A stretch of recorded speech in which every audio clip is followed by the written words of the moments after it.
mind me just trying to figure out why my screen orientation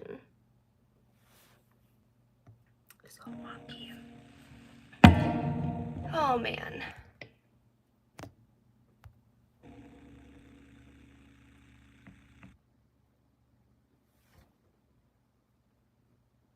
trying to figure out what.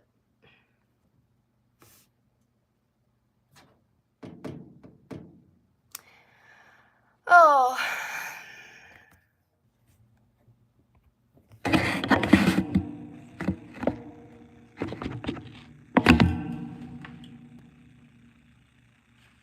Okay, well.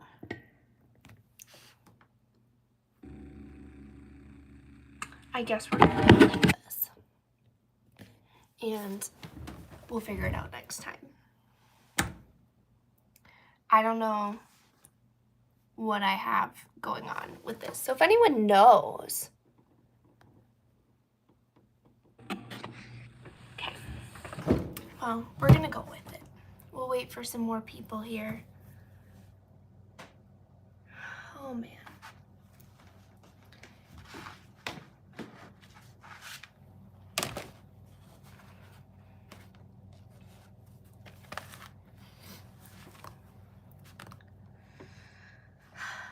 Good morning.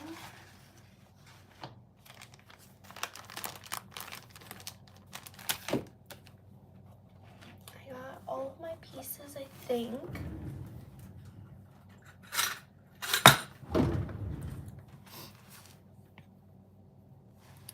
Should have turned my notifications off.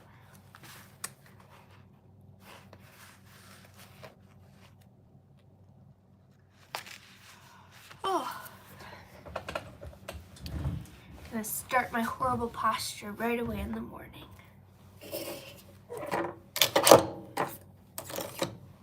Oh. I'm gonna grab bread.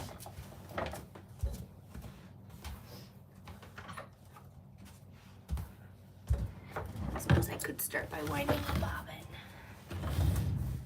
I spent way too long trying to figure out why my screen won't rotate, so I don't know. I have the lock off, but my phone apparently doesn't think I should rotate.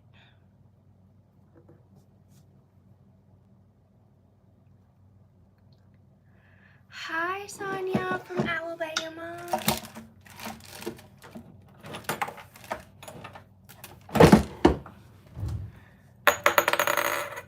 I think I'm gonna need more than just one bobbin.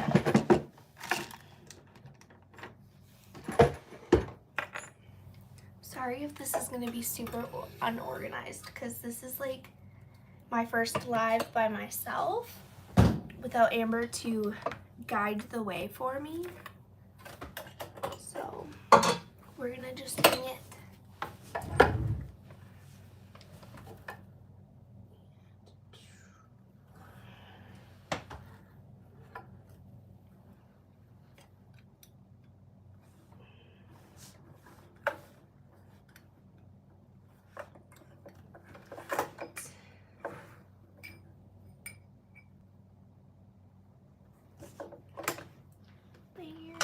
Put some oil in. Goes a lot, buddy.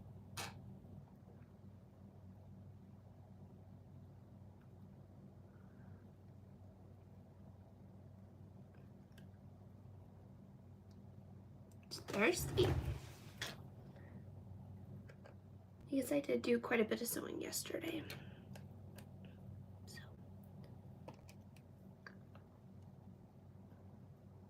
Oh, too much.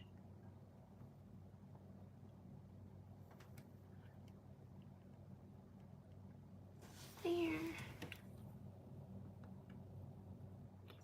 All right. Thanks, Rachel. It's just a bunch of random fabrics, and I really like Bluey a lot. Too bad my kids are like not as into it as me. My son, he's 4. He is very into Paw Patrol. And Paw Patrol's cute and all. Oh yeah, I was winding a bobbin.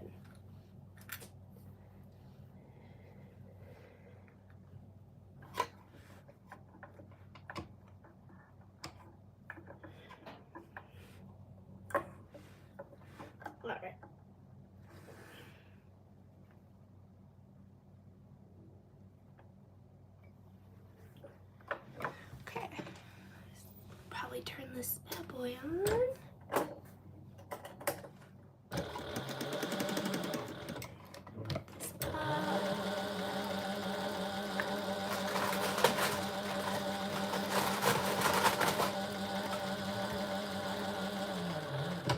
It's probably not smart. Guys, don't put your fingers on a machine while it's moving.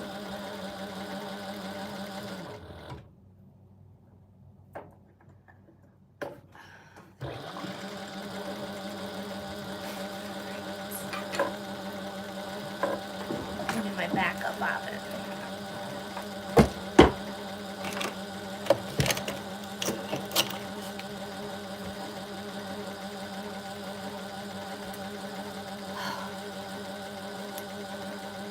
It's so quiet in my house this morning. Normally I've got little minions asking for snacks a couple times already.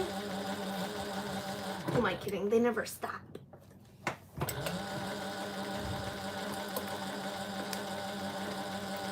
Like in my curtain, but I want to line the bottom at the same time.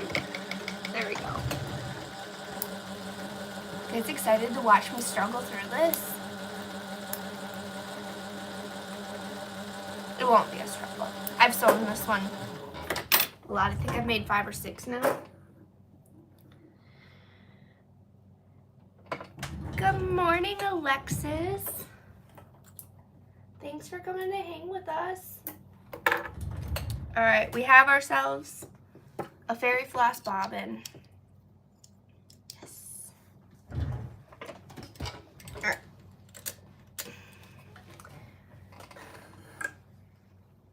Can I just tell you, I threaded my machine wrong for so long and had so many tension issues, and then finally figured it out, and I was doing it just like very slightly wrong, and it makes such a difference. It's crazy how such a giant machine is so finicky, or can be, I guess. Here.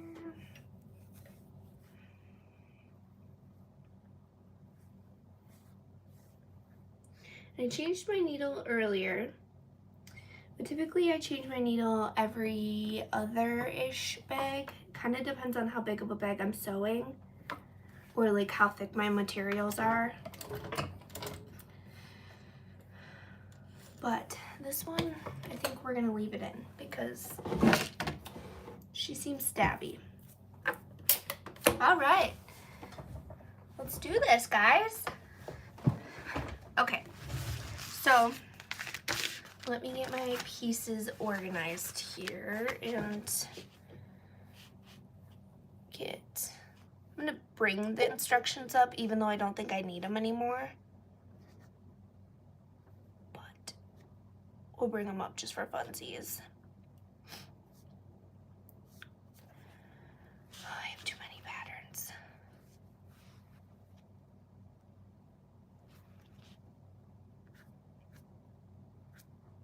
All right, okay, so I'm gonna do a Rosie. I'm doing slightly different than what Shannon does, not terribly different.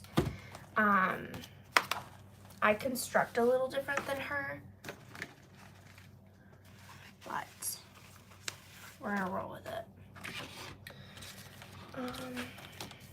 Okay, we got pieces. I cut one of these out, even though I almost always don't use it, because I almost always use 1.5 inch hardware, but you know, we never know, we might need it. We've got the, what does she call it? The rectangle ring connector. I'm doing it in this really pretty glitter, and I'm pretty sure this glitter is from Wizardry Stitches or Geeky Hardware. I'm not really sure what they go by anymore. I've got trim for my interior pocket, which I'm gonna do in clear. I know that that's not like what she intends on it being, like when she says clear pocket, but I'm gonna do a not clear bag with a clear pocket. It turns out cute. This is how I've done it a couple times now. And then the trim. So there's that. And then I've got my D-ring connector in the pretty color. This is the trim for the front pocket, the 3D pocket, which is gonna be in clear. This blueprint is from Fabric Therapy. I think she might have more. I'll link it when I go through at the end here and link everything. This is my little scrap that I am going to use to make my tag stand out more. We've got I did label them at one point. Did I? It's probably under my interfacing. The longer one is the back. Okay, so this is the back. Got my lining and my exterior. And this is the front one. Super exciting. This print is canvas from Custom Fabric Slayer, but it is a Liz Doodles design, and I think you can buy it like independently and have it printed everywhere. And I know that Fabric Therapy Nancy, she carries a lot of these. All right, gusset.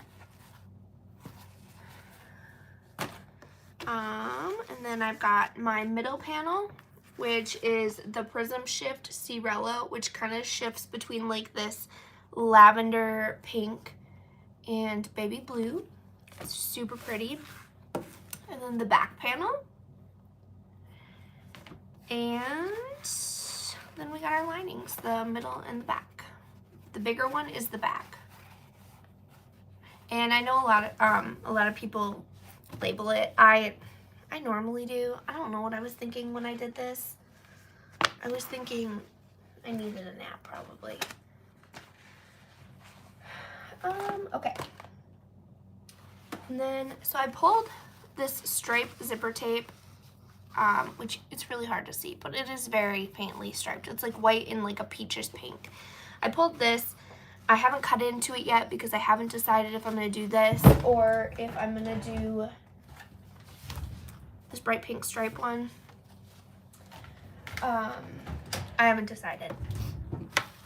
We'll deal with that when the time comes. It's one of those things where I do it kind of as I feel it's right.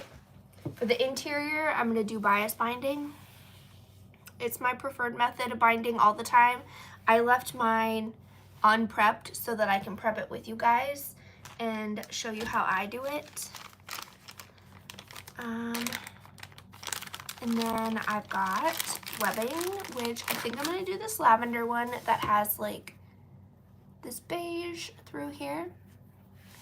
And this is from Georgia Girl Stitches. And she actually just put together the cutest little like color sample boxes of all of her webbings, which is amazing because sometimes you just don't know what color you need or what color is going to go good, and the screen doesn't always show it right, so pretty exciting. I'll link all of this stuff when I'm done sewing. I've got my Here Come the Grannies tag, and this is from Fandea. And my little magnet, which is Grannies, also from Fandea.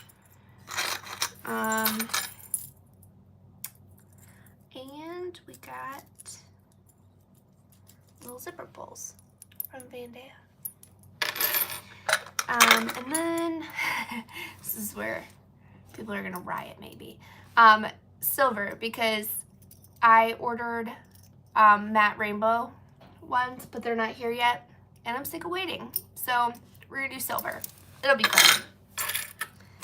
I like to tell myself that nobody but bag makers will know this. Okay, so that's pretty much all of my pieces here. I am going to grab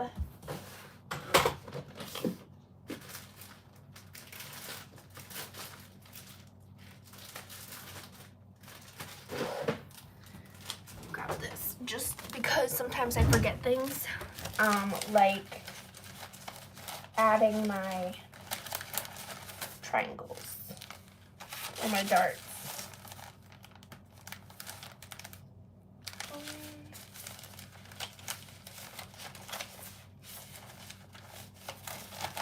Maybe she's in here.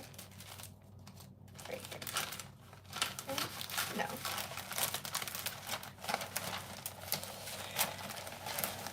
Oh, where did I put it? There. No. There it is. Found it. Okay. So with these, on the back of your front panel, it depends on what I'm doing. Because this one has like the white backing, I'm gonna just write on it with a regular black pen, the Sarasa mark-ons, and I actually use these a lot. Even though they're not washable, you cannot like take it off with heat or air or anything. I'm gonna just mark my darts here, and then we'll get moving here.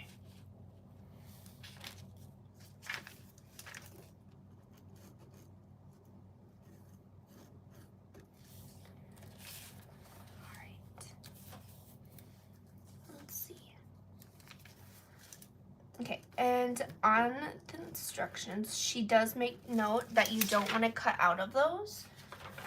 So it's really hard not to sometimes, but don't do it. All right, so I've got these. I'm gonna take my handy dandy clips.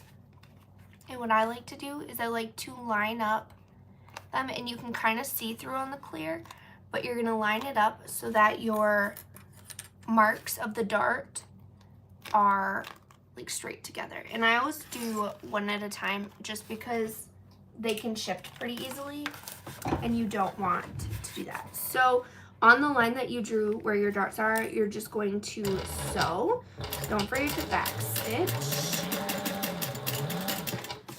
And there you go. When I sew construction, I sew at 4.5 inch or 4.5 stitch length. Nope, 4 stitch length, 5 top stitch. All right, for this one, same thing. Line up your marks. It's important that they match because you will run into some issues later on. It also is important that you do it the right way. So they're going to be wrong sides together.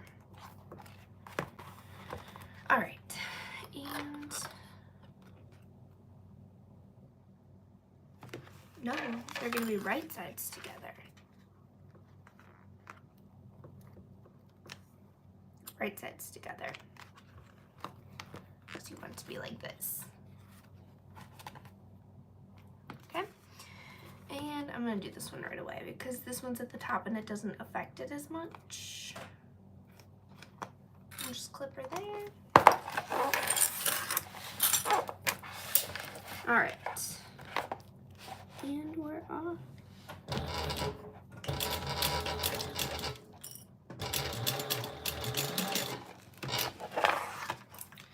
right.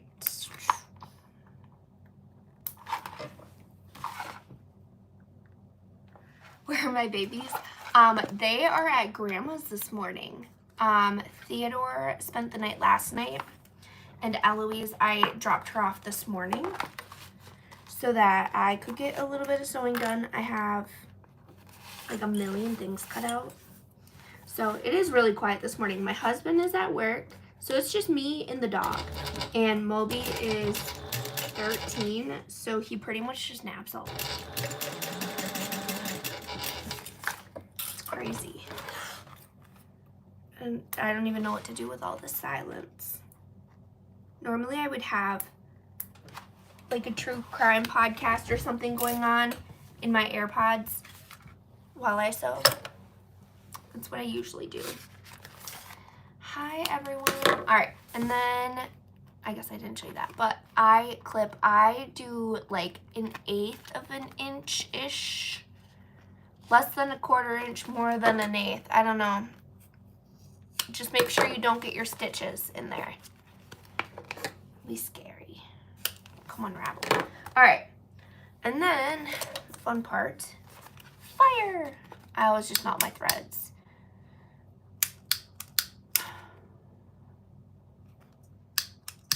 This thing is questionable because there's like either like a full-blown like torch here, or you can't even get it to light.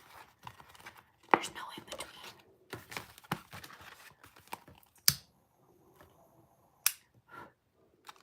Melt it.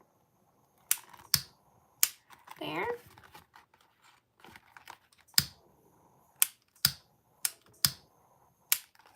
Just make sure you don't melt your stuff, your vinyl, because I've done that.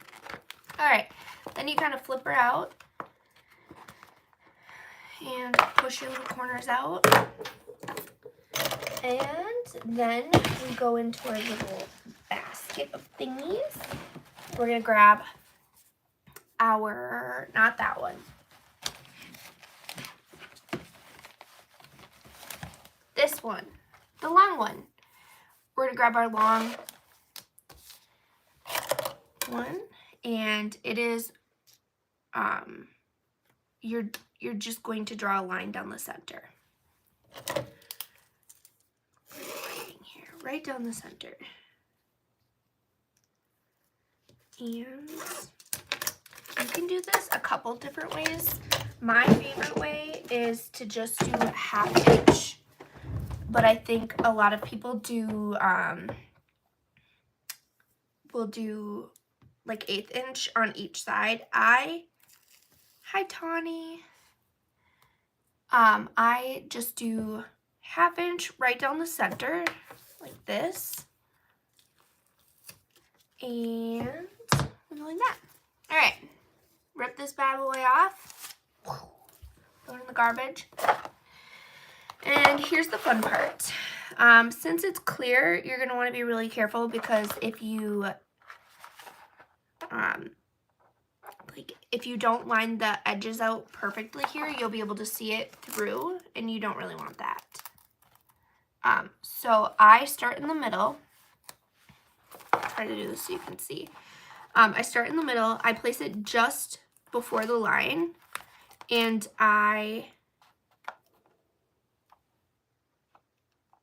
2024 is the best. Honestly, it's been a really good year so far. I start in the middle, and I kind of just line up this on one side, starting on the back, the best I can, and it's gonna shift, and that's okay. But this is why you've got the 1/2 inch here. All right, so it's gonna look all wrinkly, like this. All you're gonna do is you're gonna find the center kind of and fold her down. It's easier if you do it on a flat surface. And it's nice because you can kind of see where your markings are. I always cut my trim, my vinyl trims, a little bit longer than what the edges are, or than the actual like vinyl that I'm applying it to, because I never want it to be short. That would be my luck. All right, so cut this. You're gonna put your stitch length at whatever you top stitch at. I top stitch at 5. And we're gonna go like this. We're going to start a little bit off, go forward, back stitch real quick, and then we're just going to top stitch this on. And I have a tiny toe on mine, so I do it like as close as I can to the edge. It's probably not even 1/8 of an inch, but you have to be careful that you catch that back binding as well.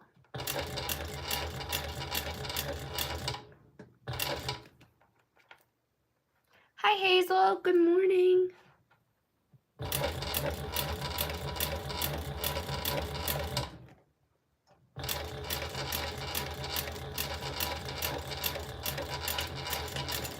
right.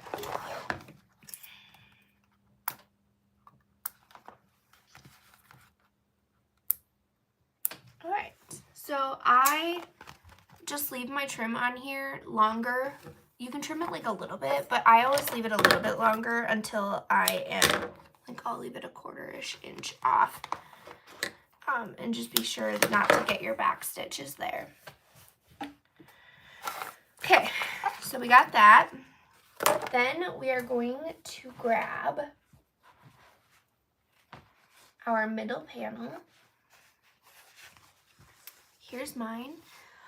Because I'm doing the plate, the decorative plate, if you look on my back here, there's an extra piece of stabilizer. I stabilized mine with the fleece or thermolam. Actually, it was thermolam. So there's how that's gonna be. So I will fold mine together. Take my scissors. Any new scissors? They're getting dull. Mark the centers. And I just cut little triangles out of the seam allowance. Alright, and then we're going to take our handy dandy panel here. You can kind of try to find the center. With this, it might be easier if we do it this way. You can do it by matching up your gusset or your darts. Here we go.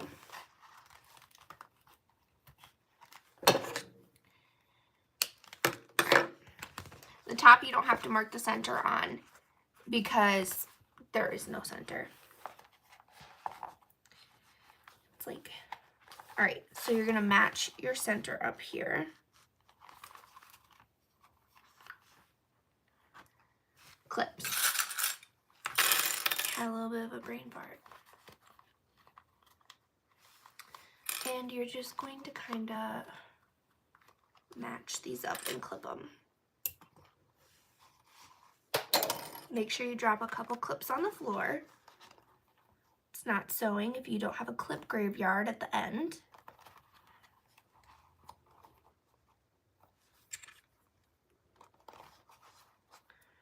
And we're just going to clip all the way around here. I go up until about here, or that side. This is the Rosie Sling by Shannon from Knotted Threads. Is really cute when it's done. I'm making a little bluey one. And then keep clipping here. You do have to kind of like maneuver your dart here so that it sits flat.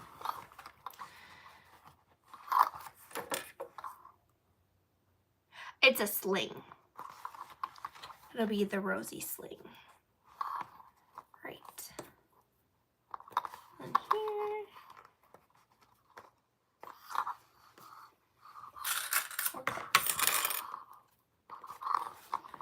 And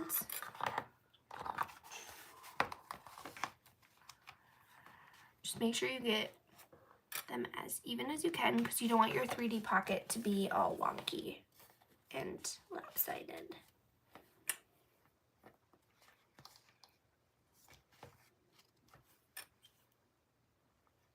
It is a really fun pattern. It's a really nice way to showcase like your hoarded fabrics without having to use like a ton of them.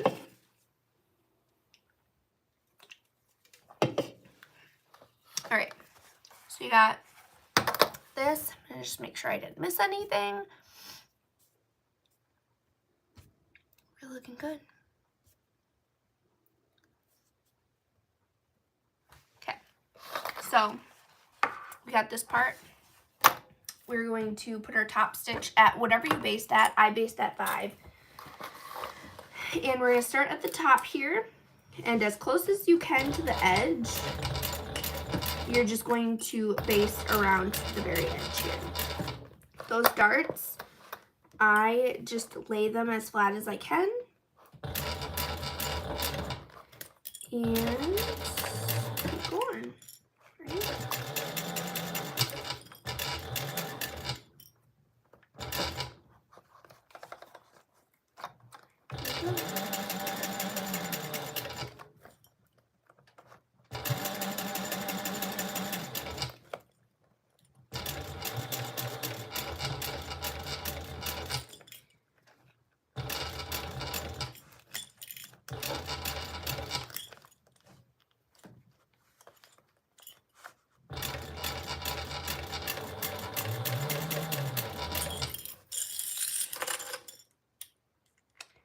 Do I order them or make them?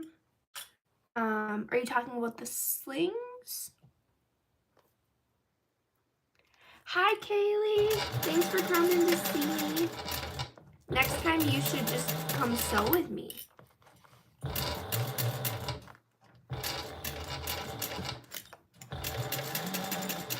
Leave the children with Torin.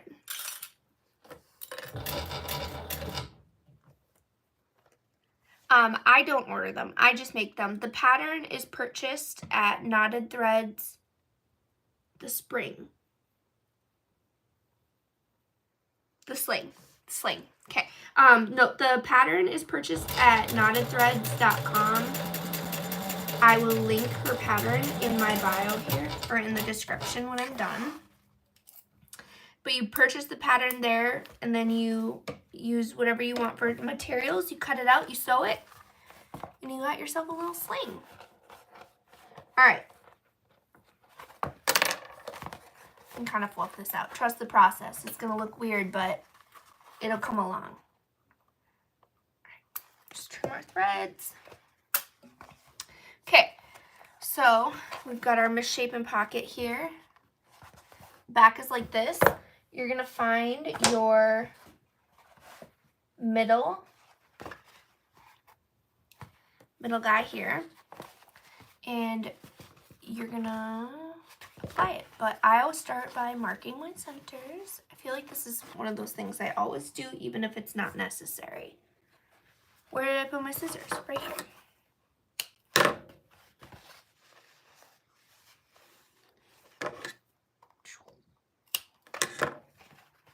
Alright, I like to mark my sides too sometimes. With this one, it's not super important right off the bat because you don't really need them marked, but I don't know, it makes me feel better. Thank you. I'm a big rainbow fan, in case it isn't noticeable. Oh, okay.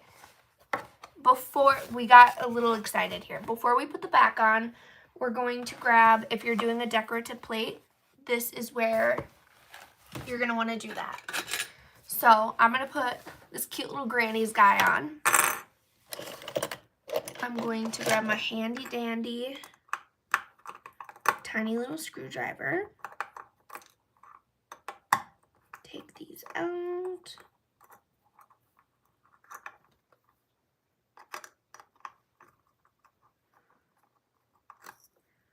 There.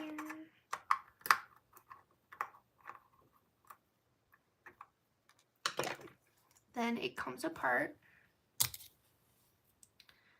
All right, you're gonna have the back here, and you're gonna have this. This is gonna go in between your lining and your middle front panel thing here. So find a spot that you want to be, and don't lose your tiny little screws. Let's, here. Put them in here. Then they can't go anywhere. All right. Gonna grab your front pocket, and there's no wrong place to put this. You put it where your heart feels like it belongs. And I will kind of like smoosh my pocket down a little bit. Lift it up. Make sure you like the location of it. Once you put it on, you can't undo it. Make sure you keep it out of your seam allowance, which is easy to note because you can feel where your stabilizers are. I think I'm going to do right here. She looks pretty straight to me. And then I just smoosh her down. So you got your little markings in there. I don't know if you can see them. They're little indents. I take this hole punchy thing and you punch your holes.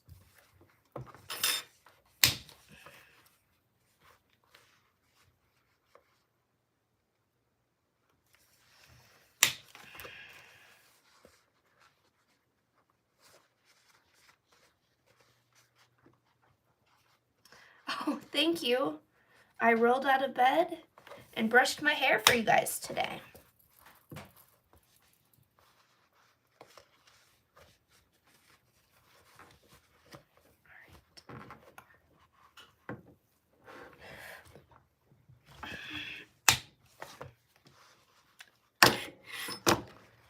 Hi, Mama Wise. Torn must have gone fishing. Okay, then you pull off all these little fuzzies, or you can just leave them. It's up to you. But where did I put my magnet? Right here.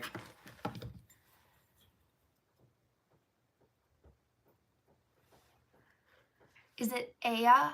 Aya? Aya? I'm not sure how to pronounce your name. Aya?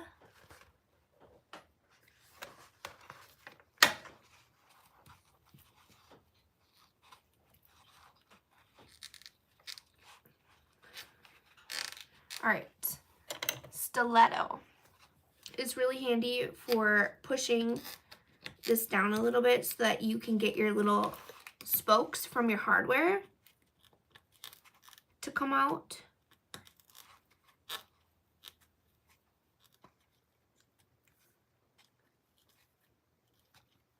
And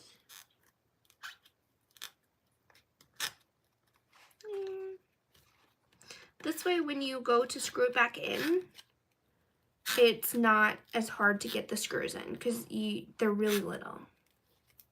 I don't know about you guys, but I have a hard time seeing that sometimes. All right. We are going to grab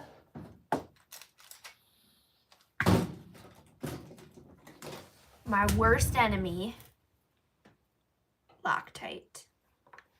Guys, I had a terrible incident with this the other day and I'm still mad at it, but it leaked all over. I don't even squeeze this. Although I have been informed that there is gel Loctite brand super glue stuff.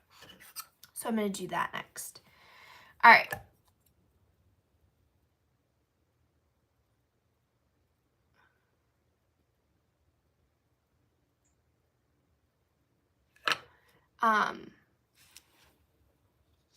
This, line it up with your little markings, and then the world's tiniest screws.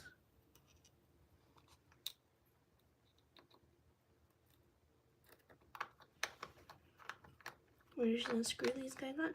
The Loctite will hold it in place as it dries and make sure your screws don't come out. Oh, the plates, I honestly, even in the United States, I feel like there's not that many places that have them. Or they're like just your really generic ones. The main places I find mine are Alchemats and Thumbs and Thimbles. Although Fandea has had some lately, but they are closing, so that's pretty upsetting. Hi, Jenna. Thanks for coming to hang out with me this morning. This is the quietest my house will ever be while my children are gone. There it is.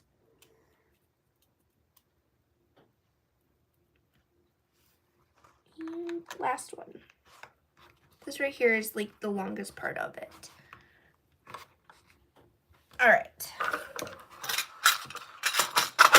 We're done with that part. She's all tightened. We got it on there. All right. Take your middle panel lining. Line up your markings. Top center.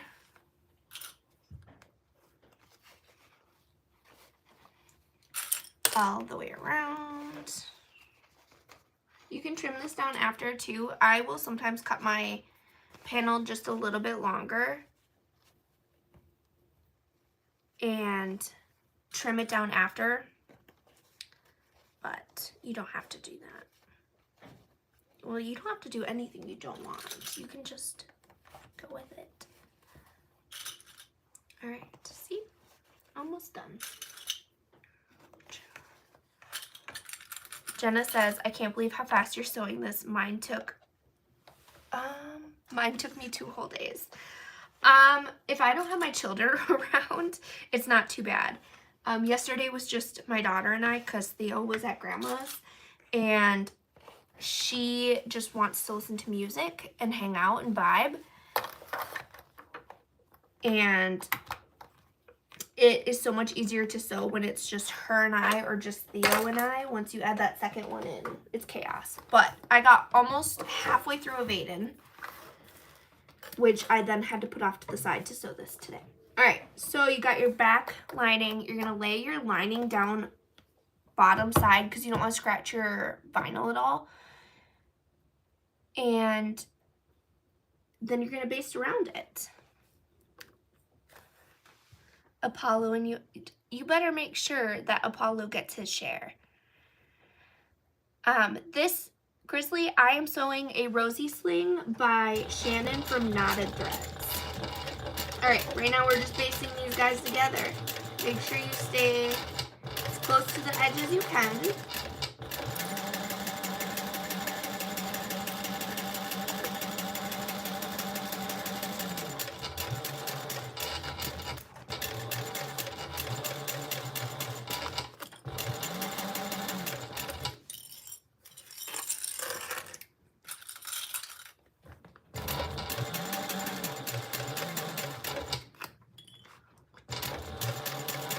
Scrunch them darts down if you have to. We'll fluff your pocket back up when we're done here.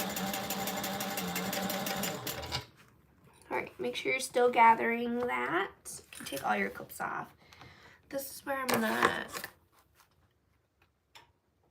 to where there's always cheese tacks. That's how Mobs is too. Honestly, I try not to give him a lot though, because my kids pretty much feed him all day long.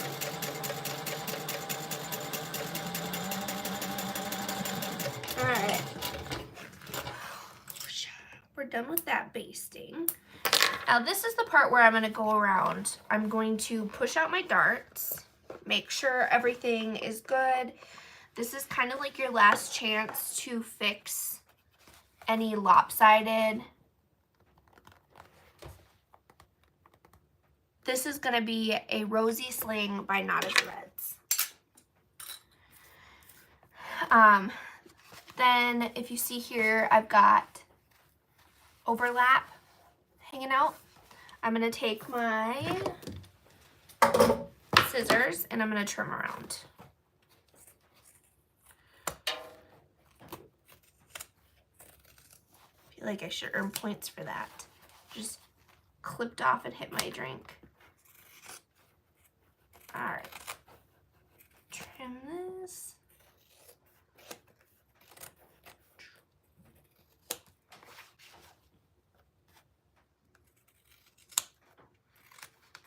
Side a little bit. I always like to make sure this is nice and trimmed because this will affect the way your binding looks when you're done. You want your binding to be nice and even and pretty. All right. Brush this off onto the floor. This is my favorite method, is the clear front. Good morning, Sophia. All right. We're going to set this front aside over here somewhere. We're going to grab your back panel, or your back panel lining. And we're going to grab the binding, or the trim for your pocket. And we're also going to grab your pocket. I'm doing clear pocket. You don't have to do that. In fact, I don't think she even intends for you to do it this way. And then if you want to add a little tag, which I did have set in here somewhere, but apparently, oh, they're right here. Here comes my Grannies one. All right. We are going to find the center of our trim again.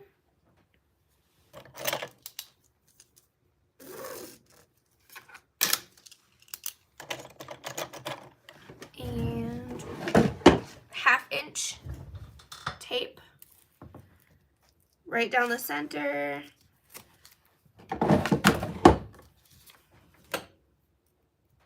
Peel it off.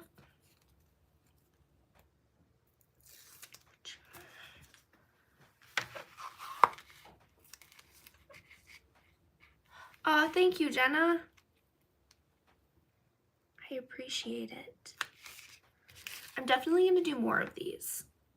I'm going to sew it anyway, so why not sew it with friends? It just makes it way more fun. I probably won't do another live until the 3rd because I have a ton of sewing to do up until then. I've got 2 more stripes, one of which is a Vaden that I'm halfway done. One is a Rudenasia. And then you're going to add in your little tag.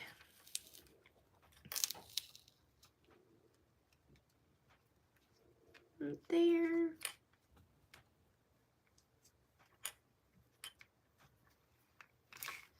Make sure she's all lined up. Clip it good.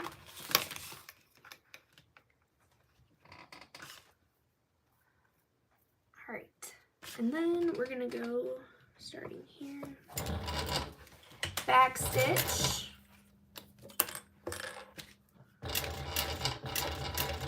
Go as close to the edge as you can without missing the back of the binding or trim. I guess you can call it whatever. Call it what you want.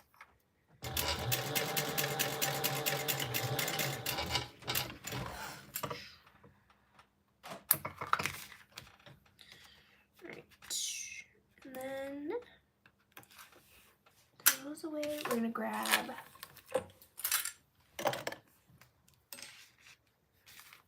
our snips. Make sure we don't cut into our stitching. Torch it.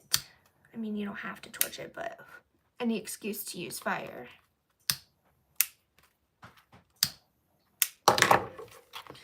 And I'm gonna have to cut into my stitching because I back stitched too far. Hello, double P.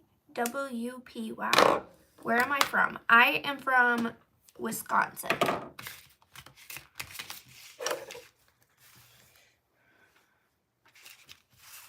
All right. I can never remember how.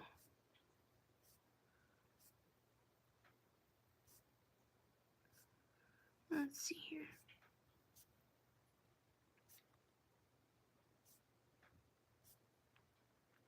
I just got to figure out how high from the bottom. 1.25 inches. All right, so find your center.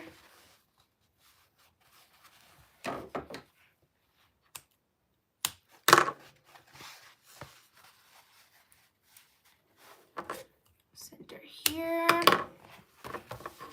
We're gonna measure up. I always use my wider ruler for this so that it's a little easier to see how far it is. And I'm actually going to go up 1 3/4, I think, instead of 1.25. It feels right. Okay. That's where you use your little grippy fingers here. Make sure she's even. She's pretty much even. There we go. Then you're gonna cling to it. Slide it over to your machine. I top stitch at 5 again.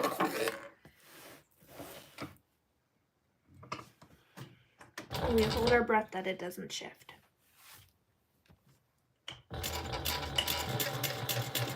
You could use double-sided tape for this part. It'd be a lot easier than just trying to make it work. But since it's clear vinyl, you can see it through, or see through it at the end too, so I don't want to. All right. Corner, across the bottom.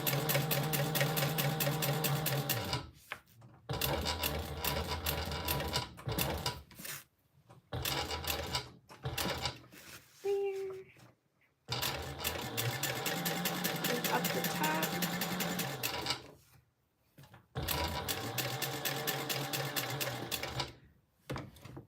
Oh man.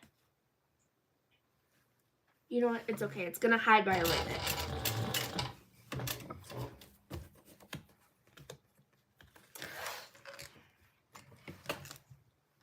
All right.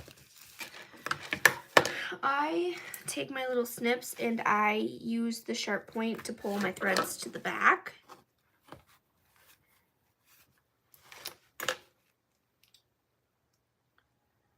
And I take one of my little gold eye pins because my vinyl is kind of thick. It's hard to get it to go through.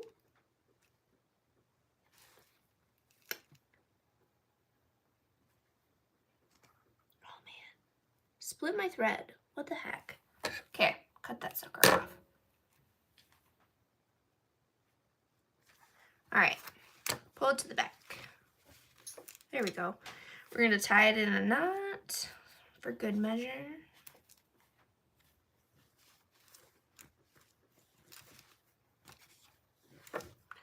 Trim it. Try to leave a little bit so that you have a little bit to melt down onto it, because that's what I use as glue. Okay. There. And then we're going to take lighter, melt it, and then kind of like smush it down. There we go. And since we like our pockets to be nice and sturdy, we're gonna add some rivets. I'm gonna do some matte rainbow ones because why not? Use 2 of those. All right. Because it's close enough to the edge, you should be able to use your hole punch. There.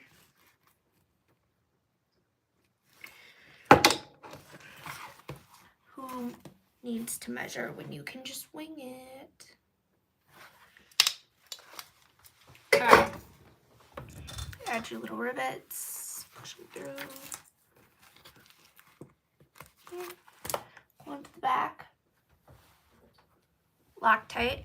Don't dribble it all over your stuff like I did. Just a little bit here. Make sure you get it all over your fingers, because why not?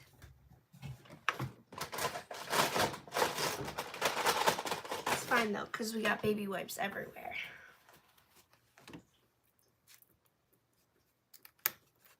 Put your caps on.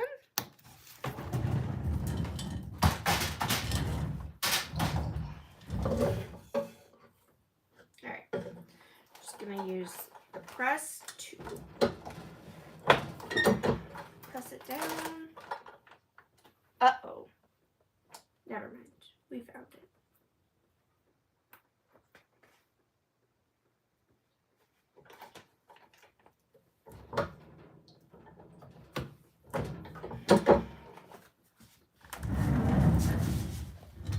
Okay.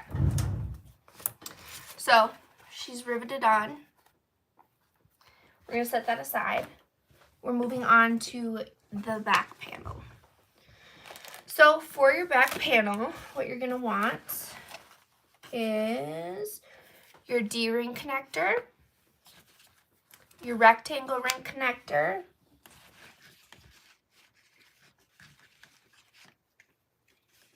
your fancy schmancy tag, and your tag backing, and your rectangle ring that doesn't match the rest of your hardware. Okay, we are going to start. I will start from the top down. So grab this guy.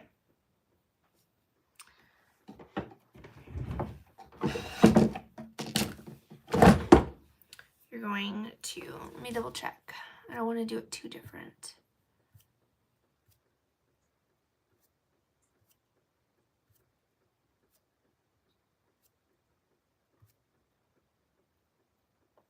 Yeah, okay. I was going to do it right. You're going to, along where your stabilizer meets your fabric or your material, you're going to place 1/8 inch double-sided tape. Okay. This is what it looks like. There's my double-sided tape. And then you're going to take your handy-dandy scissors and you're going to just trim 1/8 or 1/4-ish inch in, like this. Hi, twinkling stars.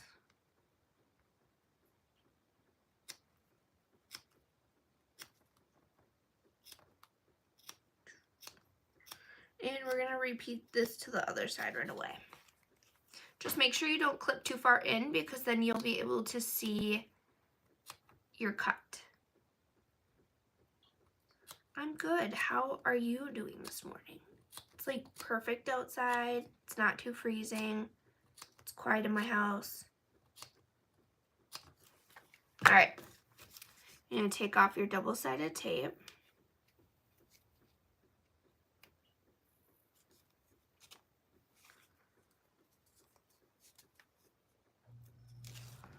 There. And you're going to press it down. You're just pressing the outer raw edge to line it up with the edge of your stabilizer. I'll show you what it looks like when we're done. I will start in the center, and then you can just kind of work your way out. See? All right. This is what it looks like. I'm going to fold it in. Nope. I'm going to add my mismatched rectangle ring. And then I'm going to fold it in. And I'm going to clip it. I'm going to line up my edges the best I can. Nothing's going to be perfect though.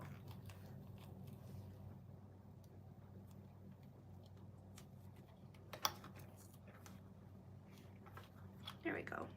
Just kind of match your seams. All right. This is what we got.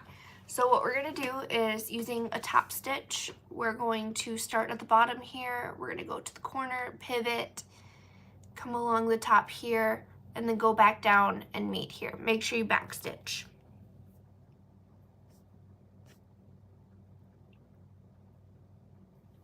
It's supposed to be a 1/2 inch from the top here. Right now it's 11 a.m. here.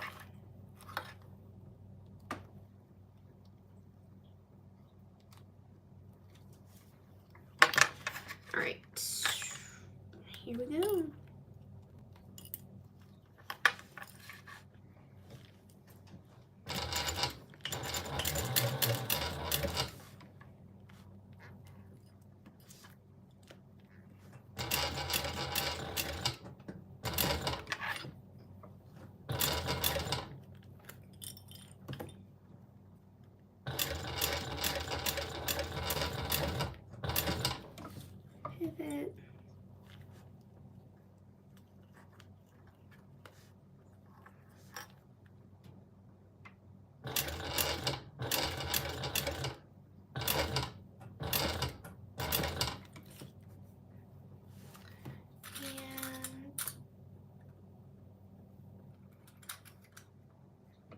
going to, oh, here it is.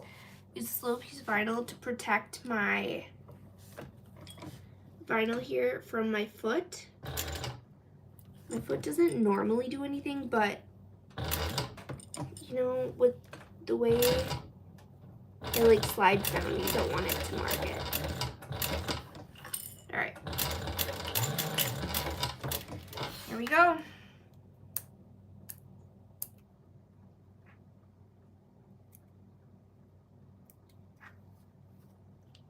I'm making a Rosie Sling by Knotted Threads.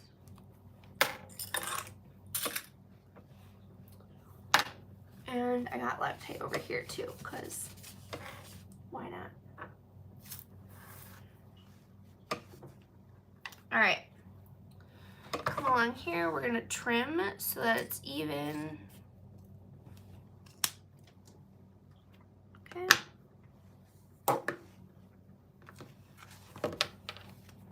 Find the center of our piece or back panel.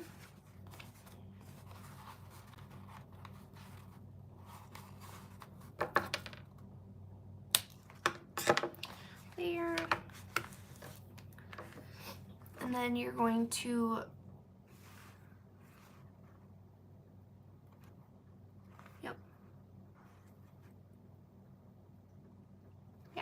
I want it this way. Center this rectangle ring connector.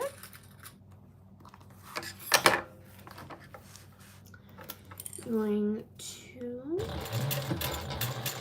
face that on.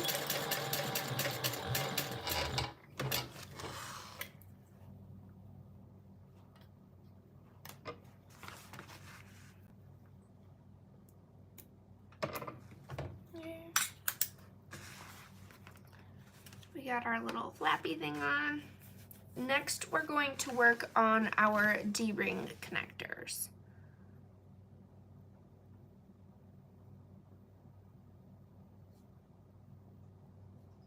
Okay.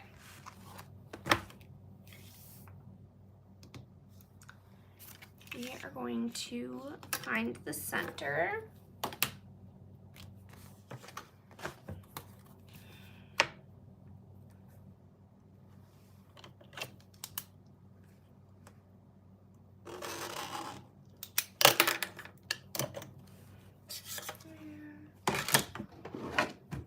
Use more 1/2-inch tape.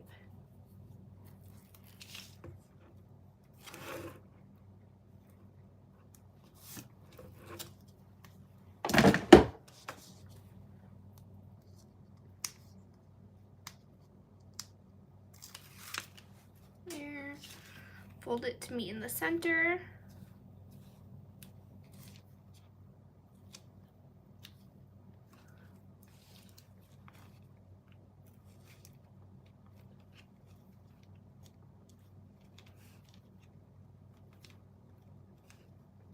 There we go. So you've got it there. And then you're going to top stitch along the folded edges at a 3/8 inch. Back stitch.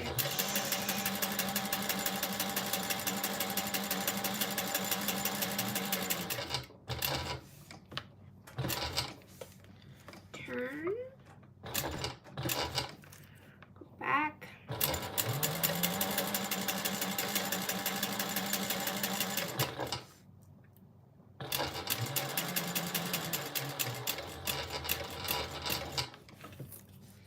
And turn.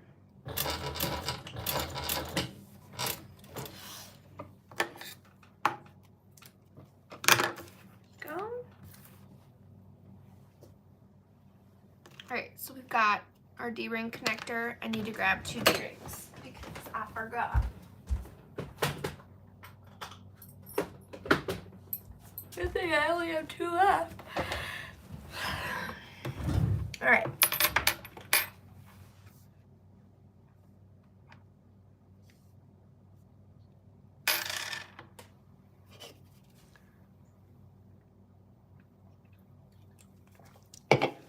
Next up,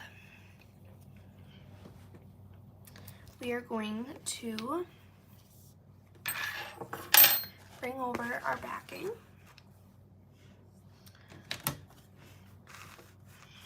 We're going to measure up.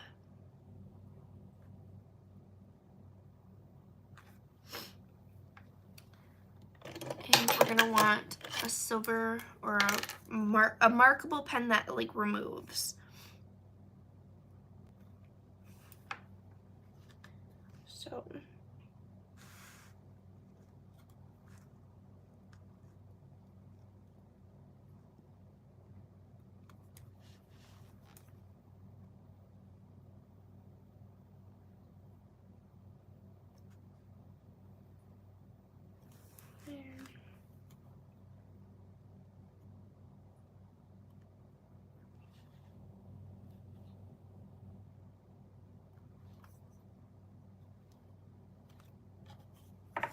all right, we've got our 2 marks. This will be where we cut into for our, it's kind of hard to tell.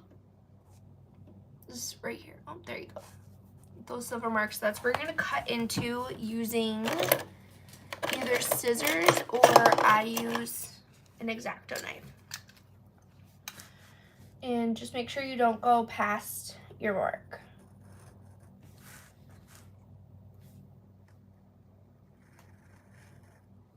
There we go. And then we are going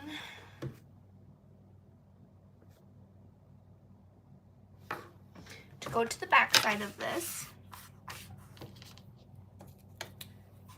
We're going to measure in from your marking and mark the line.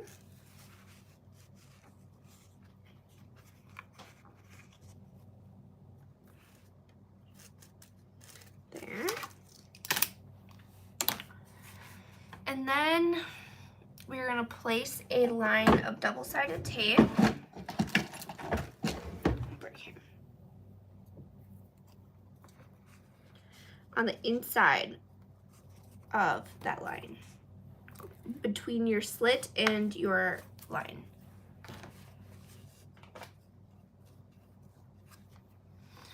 And we're going to turn around to the front, grabbing your D-ring connector. You are going to place it in like this, and it's going to be wrong side up, so you're going to see the seam. See? And you're going to go to the other side. You're going to peel off your double-sided tape.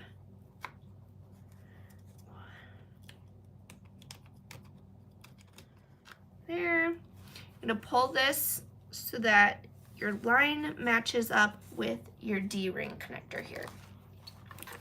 And then from there, you're going to go to the front and you're going to sew a rectangle,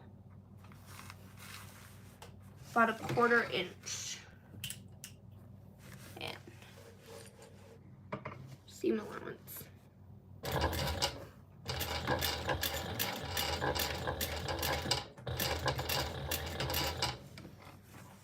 And pivot.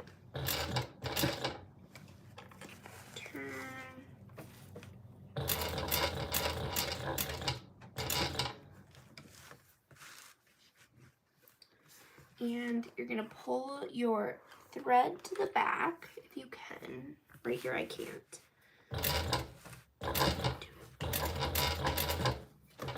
There we go. Grab this. I'm gonna pull all of our threads to the back.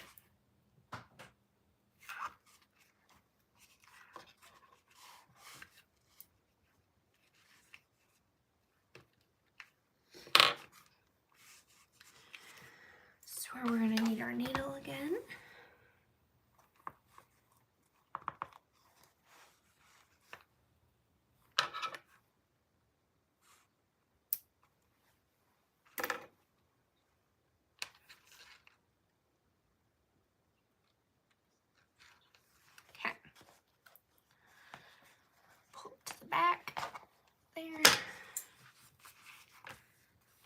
And we're going to knot it.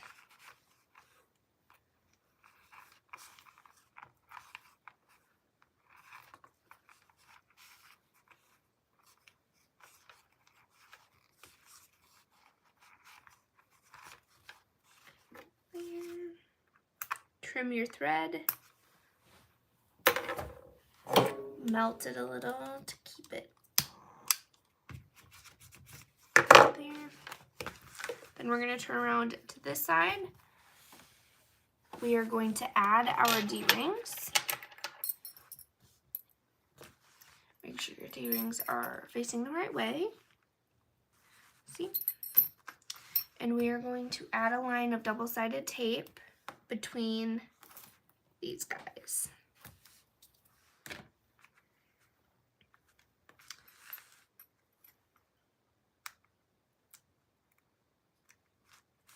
And we're going to repeat the same exact thing to the other side. Place it in, pull it so that you can meet your line, peel off the back side of the double-sided tape here, line your line up, and this part's good morning. This part, you're gonna have to kind of hold it at a weird angle so that you can stitch correctly here. So start here. Make sure we keep it within our lines. Rotate.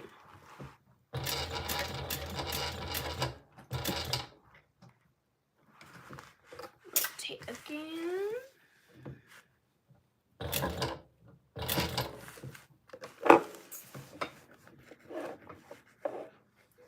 And we're gonna go down. Here we go. Oh my gosh, that would make me cry, Rachel.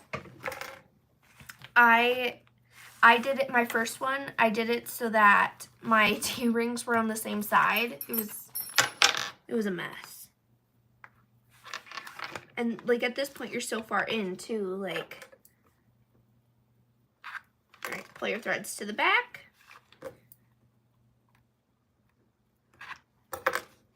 Knot them.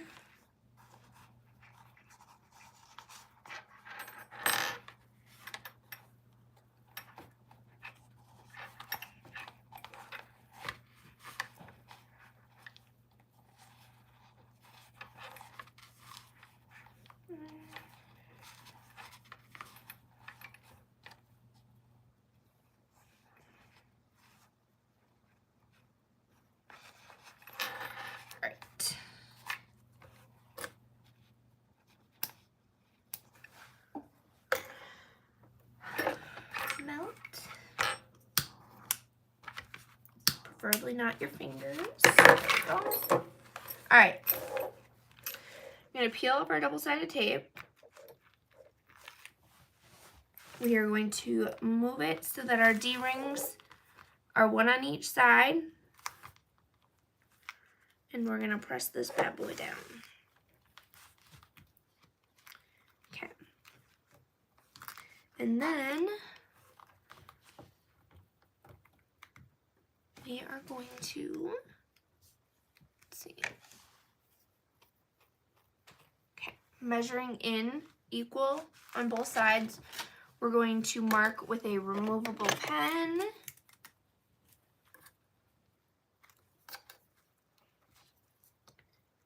Right here. And that's just telling us how far in we're gonna sew. So that it's the same on both sides. You don't want a lopsided one. Or maybe you do. I guess that's up to you. All right. Then we're going to change our stitch length back up to 5 because we're top stitching. We're going to start at this mark that's totally not visible anymore. Here, we'll just indent it a little. Okay. we're going to do an 1/8 inch top stitch around the border of this. Turning at our little lines like this, just like that. Make sure we're going straight down. Turn.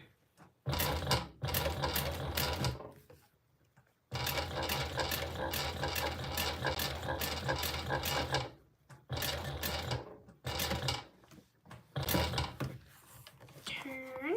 Pull your thread from your starter to the back. Use whatever you got to pull it. Apparently that's a screwdriver this time. Or not.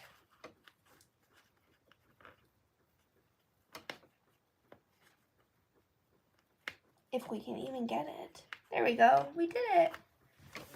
All right. Then you're going to go to the other side here. And we're going to up, snip, pull our threads to the back.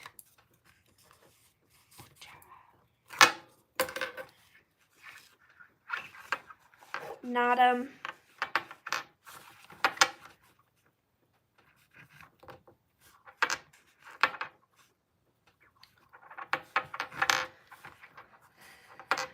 And then snip, melt, there. All right, check it out. This is where we're at. Got our D-rings. And then we are going to measure a spot for rivets.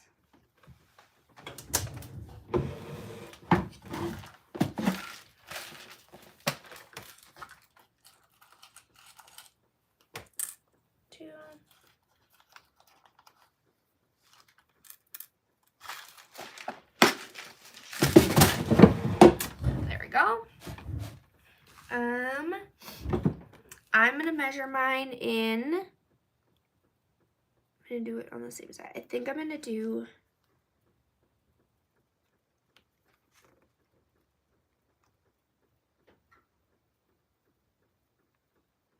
I'm gonna measure in 1/4 inch, I think, to place it, because I don't want it to get too close to my D-ring.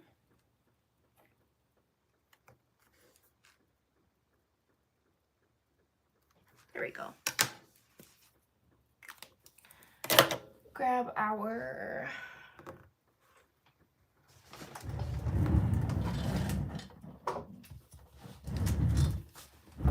handy dandy hole punch. Will it fit this far in? It will. Punch our hole.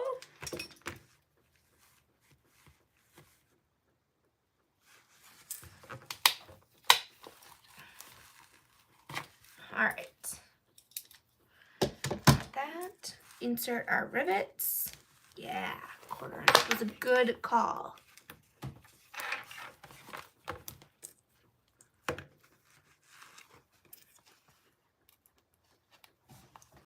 Go over to our press.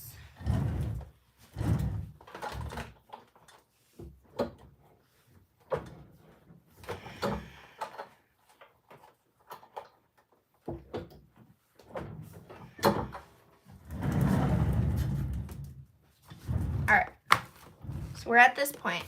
Now we're gonna set this aside for just a second. We are going to grab our tag if you're putting one on, and if you want to do your backing, you can. For your tag, we're just gonna add a little bit of double-sided tape. Peel it off. We're gonna stick it on to this. And I like to sew mine down and then trim it down, because I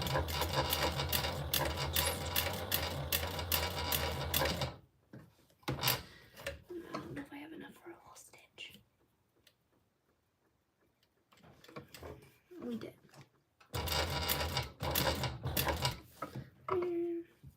pull our threads to the back.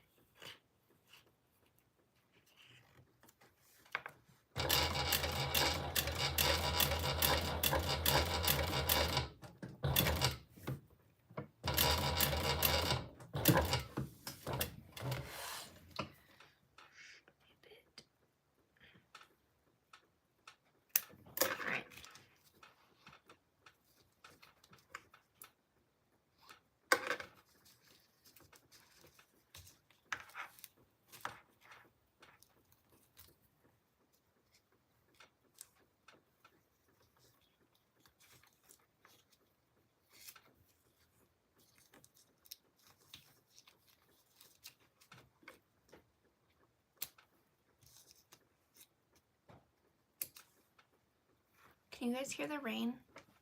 It's raining. It's like the most peaceful. Maybe I'll go finish my book after this. All right. Then I measure from my tag center. I'll do like a 1/4 inch is what I'm going to end up doing. Because it just feels right.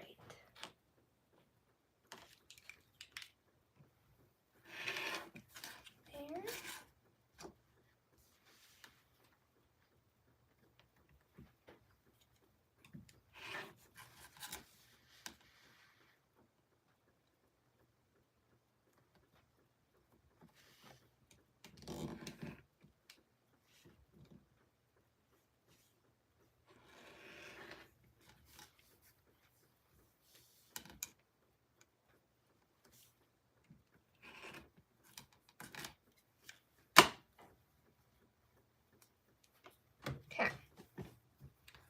Handy dandy tag. Then we're going to grab more double-sided tape because why the heck not? I'm going to just put on the outer edge.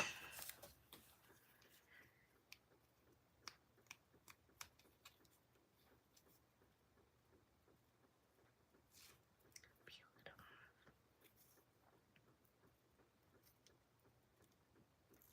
Okay. And then we're going to find a spot that looks really good for it. I think I'm going to do it down here. I will measure it. I just need to. Okay.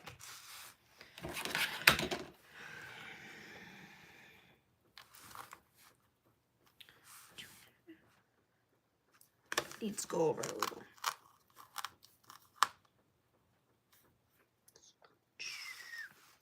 But then that's going to be too much. Yeah. Isn't that just so fun? Just perfect. Okay. And we're going to top stitch around that.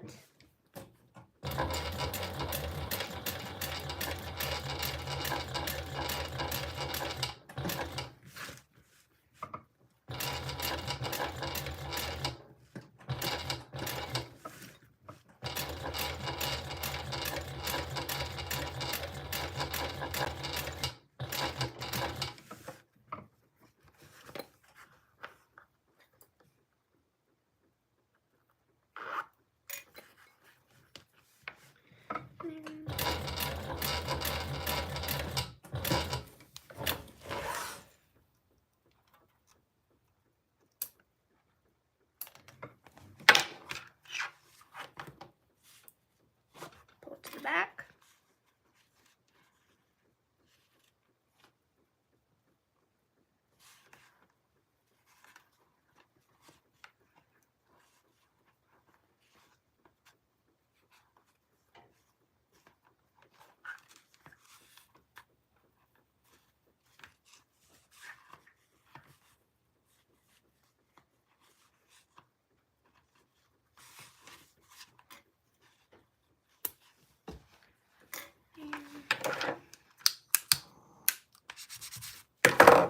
Okay. We have got our back completely done. How exciting. Now all we're going to do is we're going to combine these guys, wrong sides together, and baste around the outer side.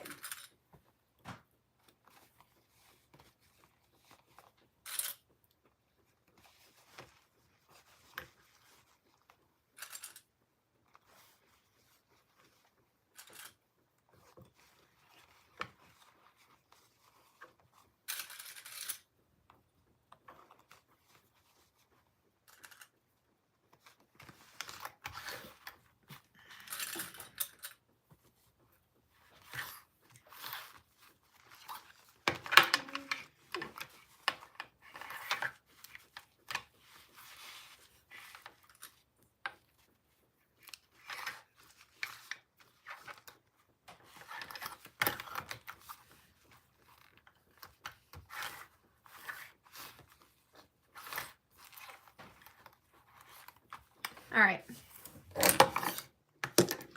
baste around, still using that 5-stitch length.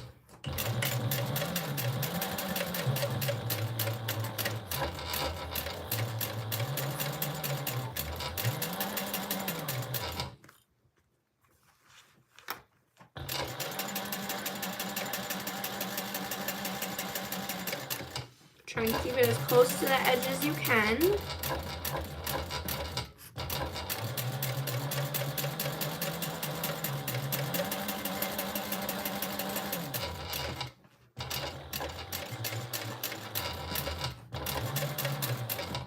Flip those D-ring connectors in.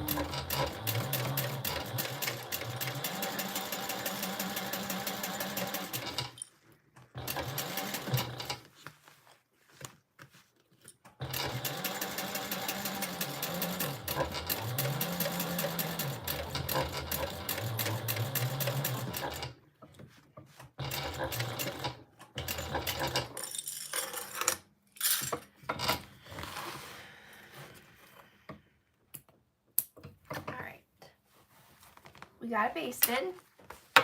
Now we're gonna take our scissors, if we can find them right here. We're just gonna trim so that it's all even around.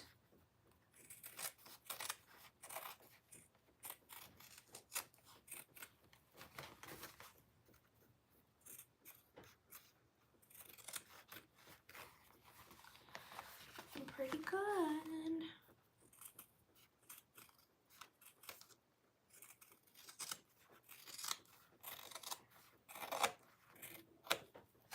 All right. Good morning, Christy. All right. Oh, let's plug in my phone so that you guys can keep seeing. Right here. There we go. Oh. All right. Back at her. All right. We got the entire back done. Ta-da! We got the entire front done. Ta-da again. That means we're on to our zipper panel and our gusset. Okay. Let me see how much I need to trim my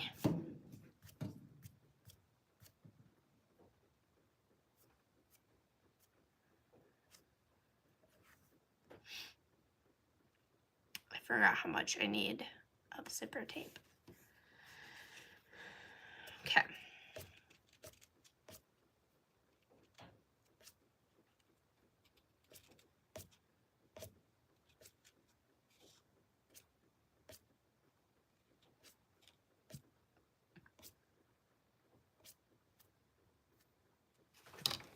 Okay. So I'm going to trim my zipper tape down. I am going to go with this peachy one. Feels right. Trim it down. I trim mine a little bit longer than what I need. Always remember to cinch the ends here so it doesn't fray. And I'm not going to put my pulls on until my placket's pretty much done. Okay. So from here, we're gonna move our gusset for now. I'm gonna grab these.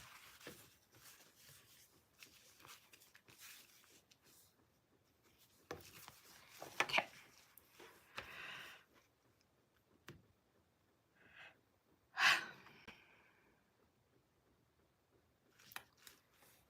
I'm just trying to... So on the front, you're going to mark the outer curve.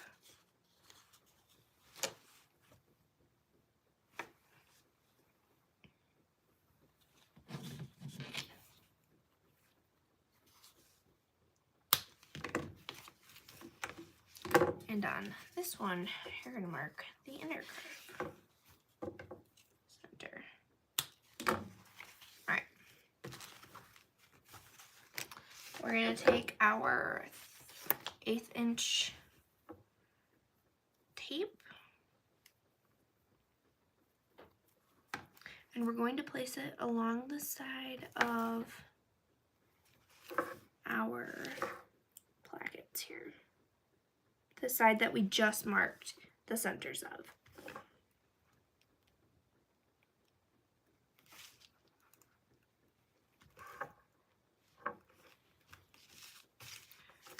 And I'm actually gonna write on the back of mine which one's front and which one's back, because chances are I'm gonna forget again. Okay.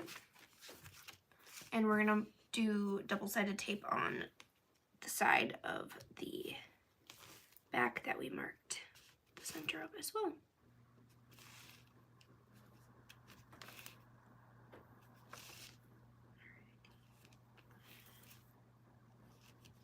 Here we go. Okay, now you're gonna take your zipper tape. You're going to take off your, you're gonna find the center. And I'm gonna mark mine with this red chalky pen, but keep it within the seam allowance. And I'm gonna place it right sides together. Doesn't matter which side you prefer to start with, the front or the back. Just, we're gonna do one at a time here. And this part's different than the instructions say to have you do it. I just found that this way worked for me. So you just have to kind of do what works for you. If the instructions way works best for you, that's great. If this is what works best for you, do it this way. All right. We're just basting this on at 1/8 of an inch.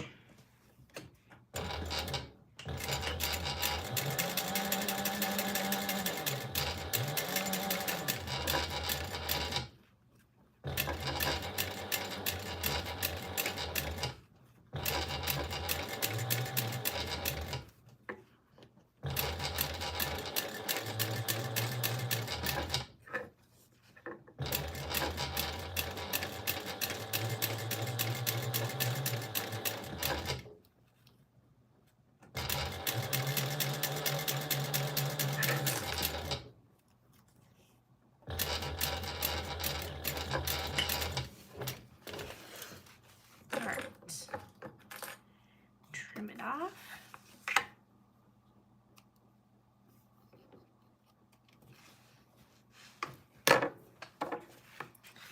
And grab the other side. Pretty sure this is the one I need.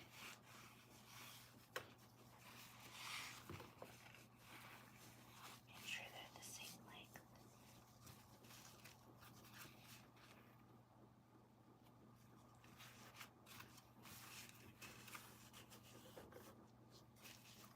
No, it's this one.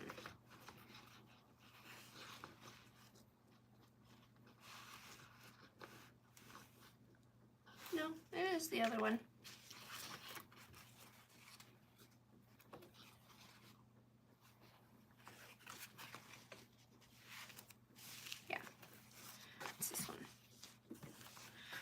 Find the center of the inner curve.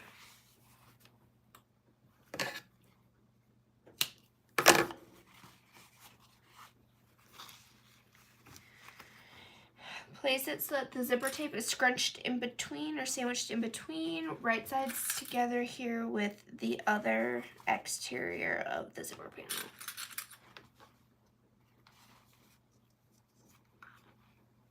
If it sticks out a little bit, it's not that big of a deal because we can trim it down. Rather have it be a little too long than not long enough.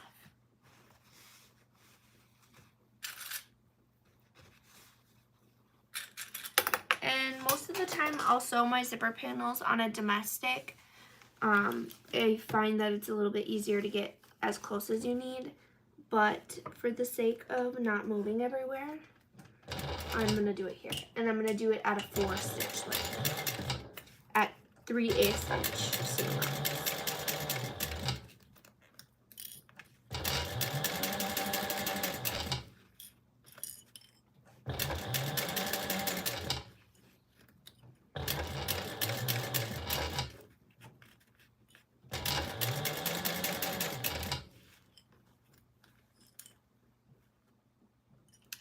I am also a rainbow girly. I love rainbow. Like rainbow cup, rulers, rainbow everything. I love rainbow so much. It just makes me happy. Especially a good pastel rainbow.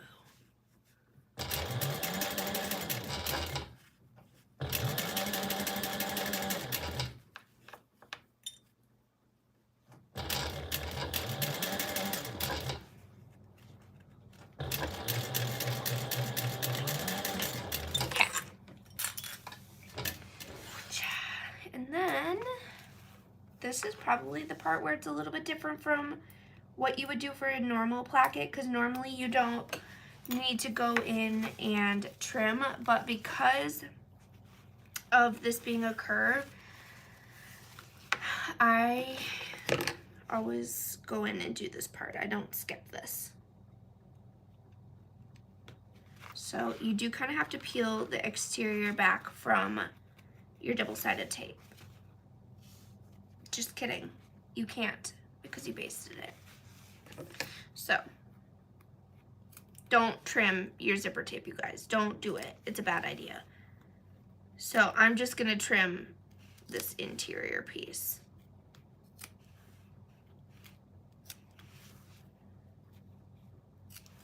Just a little bit, some little triangles. Make it lay a little flatter. Nothing too crazy.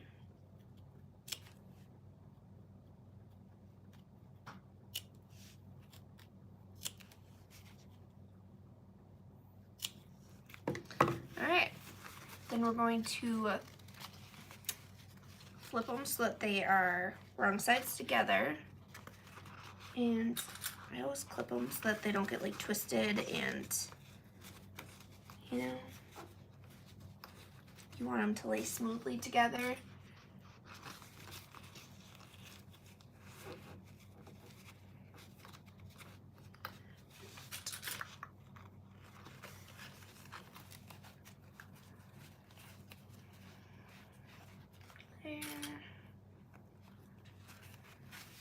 Got her pretty much laying smooth.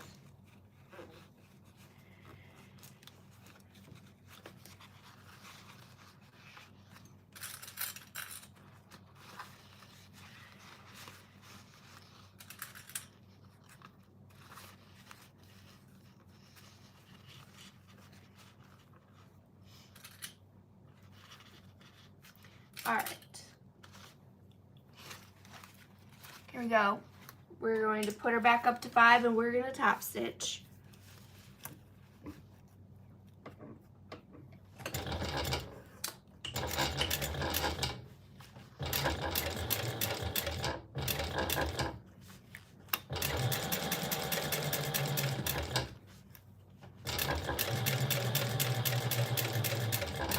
Just make sure we're pulling it flat as we go. You're not getting any bumps.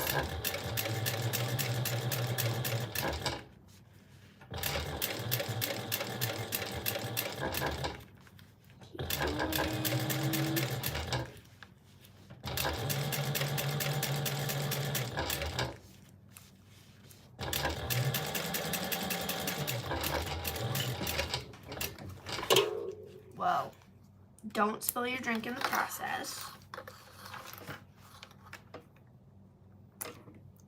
Okay. We're halfway there, guys.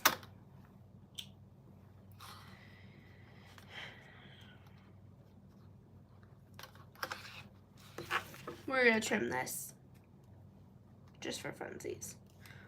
And like little loops. And now we're gonna do the same exact thing but to the other side.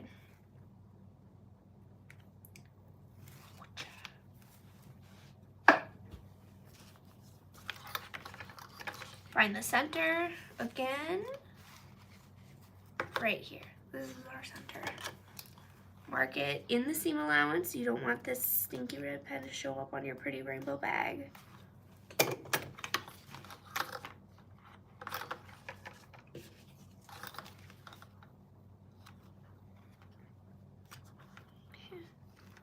We're gonna clip it because it's gonna want to kind of like pull out to curve with the zipper, the other half, and you don't want that. You want it to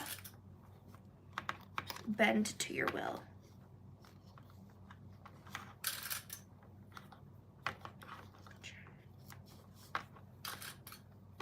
Here we go. Look at that. And we're gonna repeat the other side.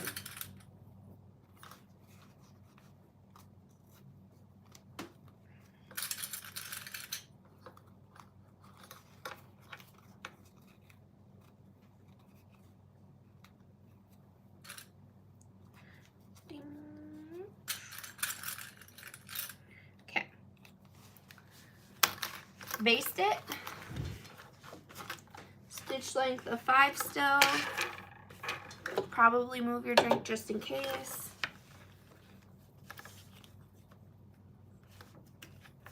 And just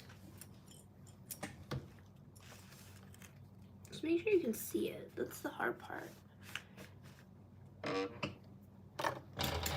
Back stitch a little, and we're going.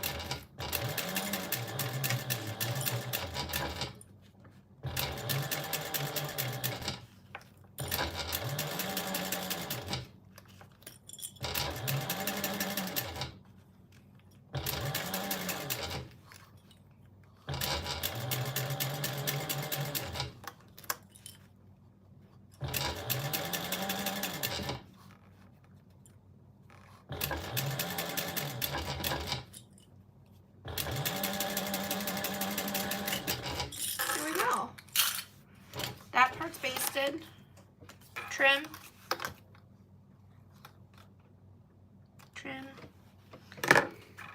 and now we're on to this part. Find the center of your lining on the outer curve. Place it right sides together with your zipper panel. It'll be right side to the wrong side of your zipper tape. Clip it.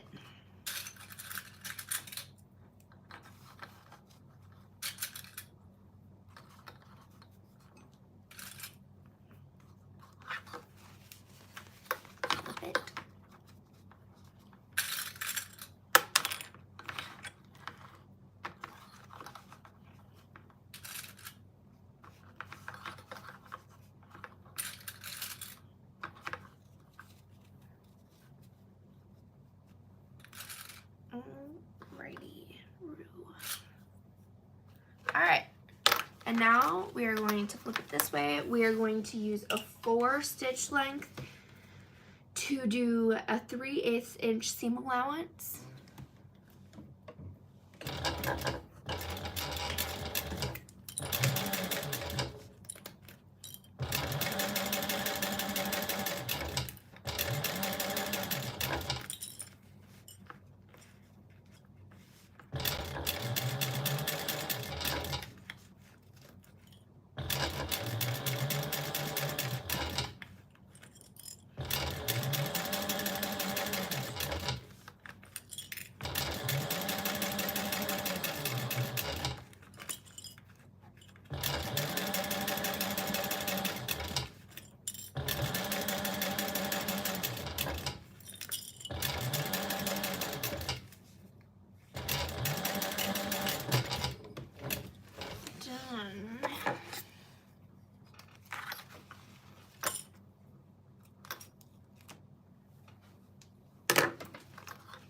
much none of that thread has hit the garbage.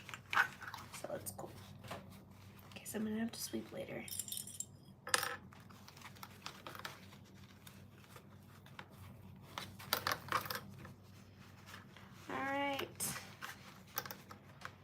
Here we are matching the wrong sides together again.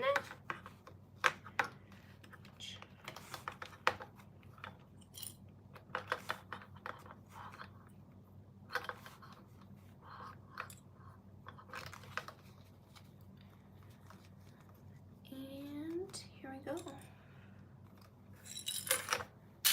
Okay, and we're gonna top stitch 5 again.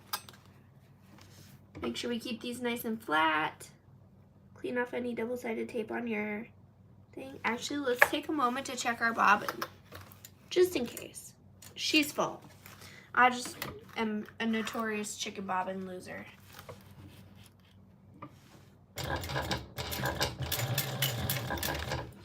Alright. Top stitching around.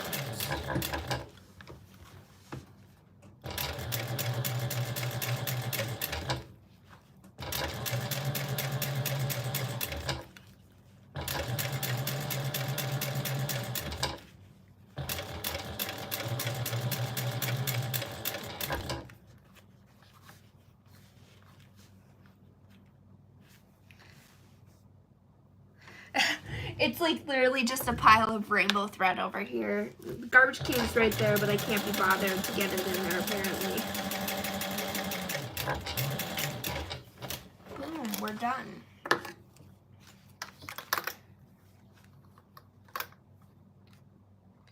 Look at that, besties. We got ourselves a zipper placket. What? All right.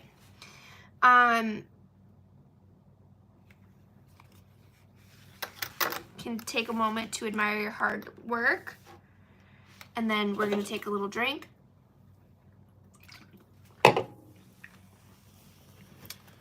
And we're going to combine. All right. Take your zipper placket, gusset, wrong side or exterior side. Place them right sides together. See, like this. Line up your raw edges. Sandwich them in. Then we're going to take this side, your lining zipper plaque, or your lining gusset, and we're going to put this together, matching all of the raw edges. Okay, in the pattern, she does some fancy schmancy origami stuff to make your seam allowance a little thinner, but honestly I've made numerous of these now and I've never felt it necessary to do that. I mean, obviously if you feel like your materials need you to do that, go ahead. If you don't want to do it, don't do it. I don't do it. I've done it on one of them and I haven't seen any difference between the one that I did it on and the like 5 others that I haven't, so I'm not doing it. 3/8 inch seam allowance, back stitch, size 4 stitch length.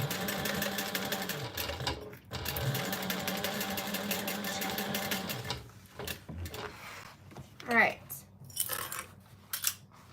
she's looking good. Snip, snip, probably not your fingers. What I do though is I take a time here to see if this is going to be too thick or not. I'm using Prism Shift, which is definitely some of the thicker vinyl that I use, but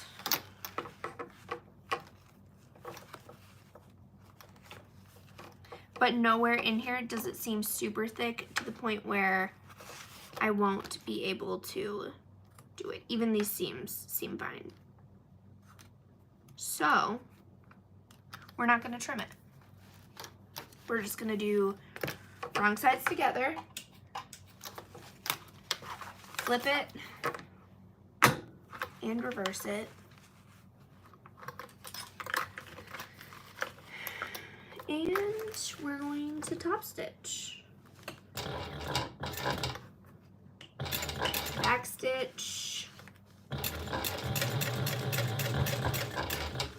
If you're doing a domestic for this part. I would probably do the origami portion just because I know my domestic can't handle stuff like this as easily. I get like stitched seams and like bunched up seams.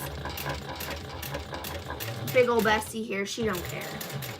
She just goes through it, no problem. All these stitches are even. I'll show you.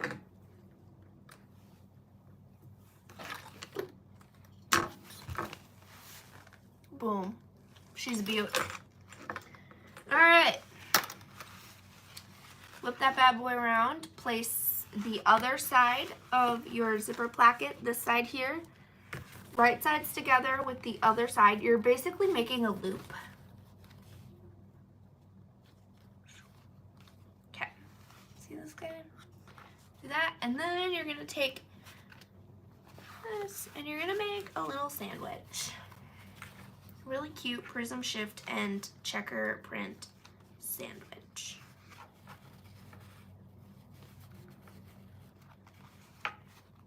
And because it's like a curvy one, sometimes it's a little hard to get it to match up nicely. So you're gonna have to just make it work. Do the best you can. That's all anyone asks. Let's see. All right. Clip.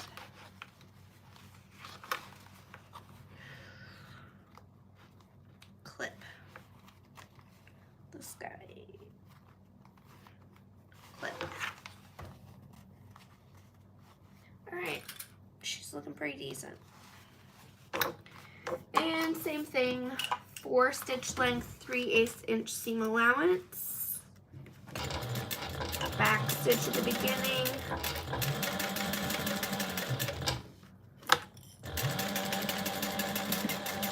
Back stitch at the end. Pull it up. Trim. Here I got like a little bit of an overlap. We're just gonna trim that. She's beautiful. And then we are going to flip it.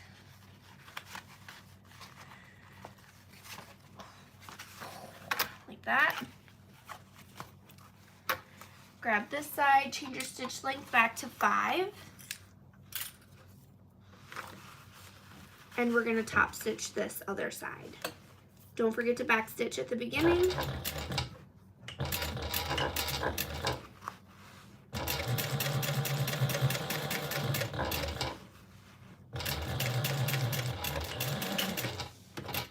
There we go.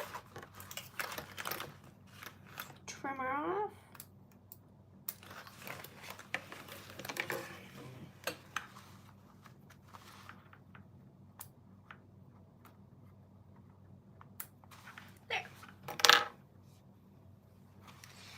Now we got this loop. We're gonna flip it this way. You got a little bit of a bubble here, and it's just because it's like all curvy and weird. But just trust the process, it'll be fine. What we're gonna do now is we're gonna lay it flat and we're gonna base around the outer edge. And you're gonna wanna make sure that you're kind of holding it so that it stays flat though. Because there is that slight curve in it, it's gonna want to curve.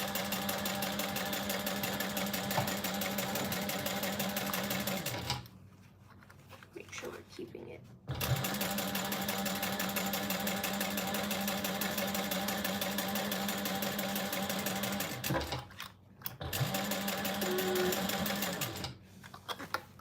Here we go.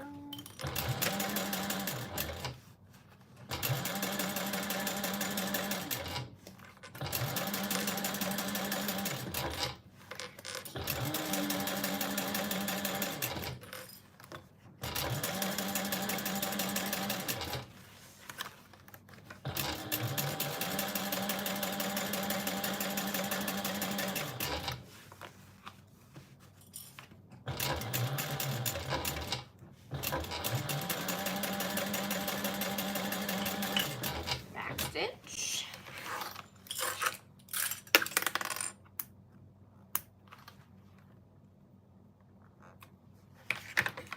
And we're on to the other side.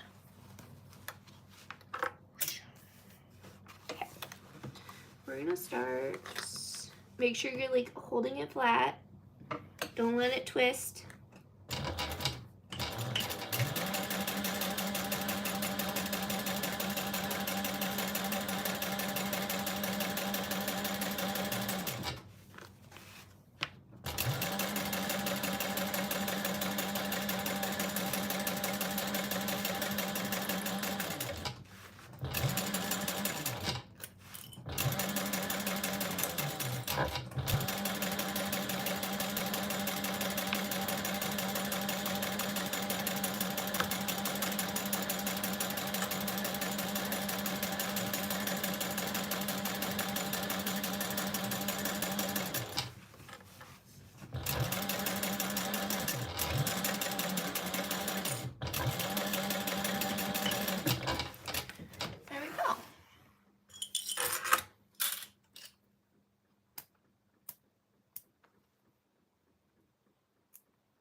Check it out. We got fancy little gusset.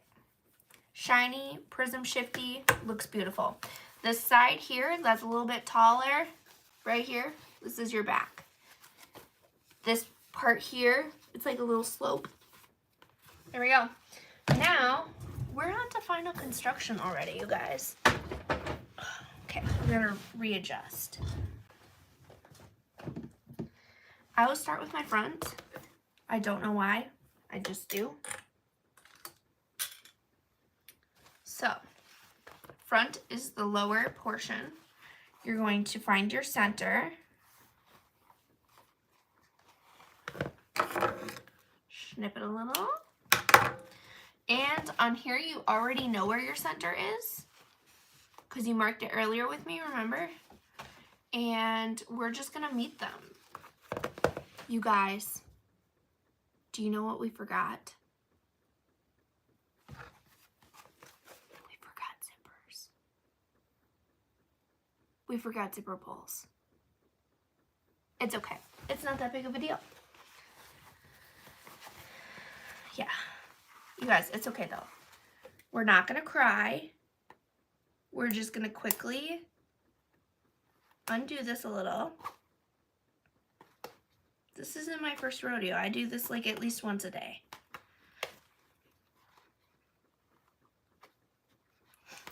I can't believe I did that. No, I can believe it. I totally believe it.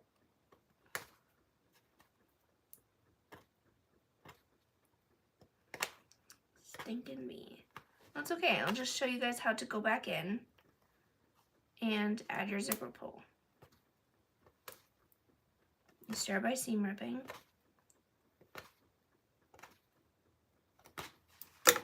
This is so much fun, isn't it? Honestly, that's what I get for like sitting here thinking like, oh man, this is going really good.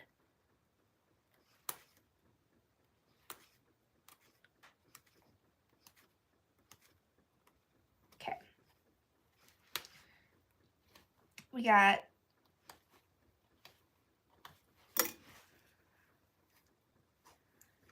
a little bit of a hole here. We're just gonna snip her open.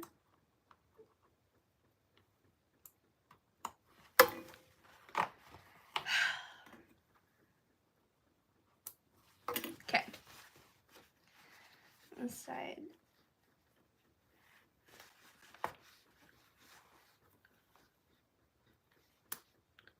Our goal is to do as minimal damage as possible.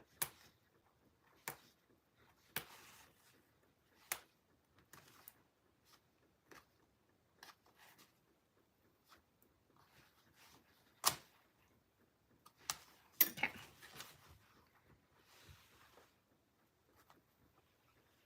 I wasn't even in a hurry. I even, like, in my head was sitting here thinking like, oh, don't forget your zipper pulls.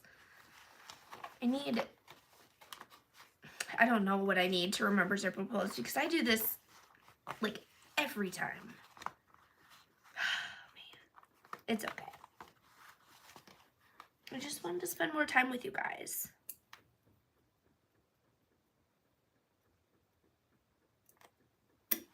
All right.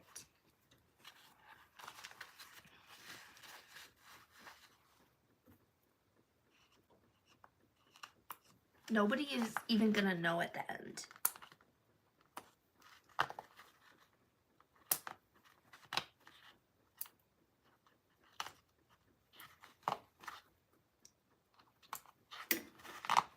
All right, see that? Pull it right through here.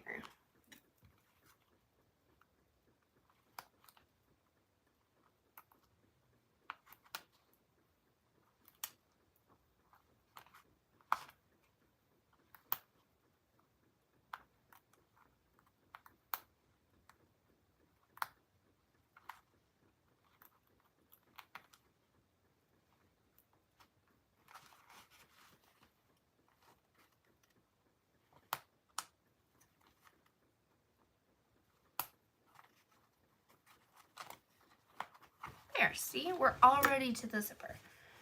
I'll just add a zipper pull real quick.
I was gonna put 2 on, but I don't think that's gonna work.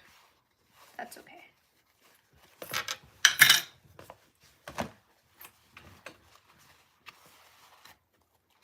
All right, going back, you guys. We are going back to do 4. We're going to put this back together now.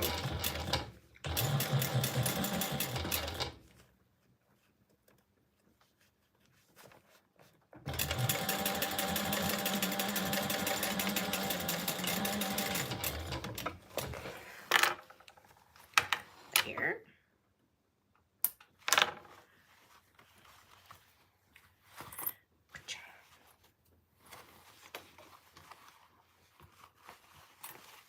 Just make sure this guy zips. Because how fun would that be? It does. It zips. If I got it all the way back together just to find out that it didn't zip. That'd be so fun. Okay. And then, because I also need to baste, I'm going to do it all in one here. I'm going to baste this part back together.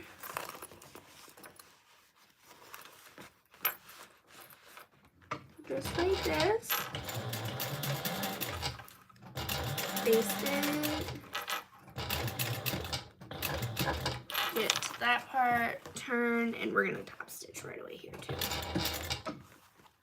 But I need a little hop jumper.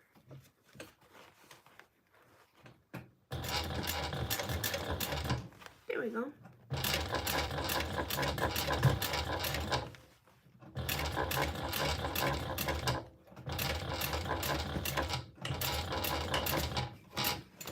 Okay.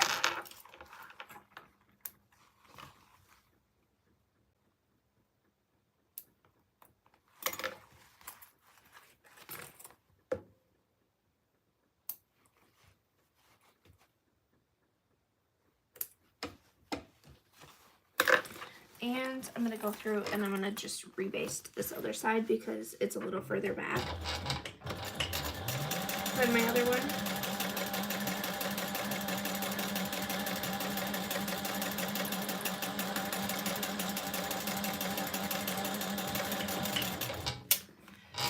All right.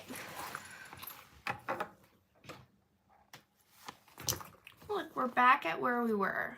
Barely even took any time.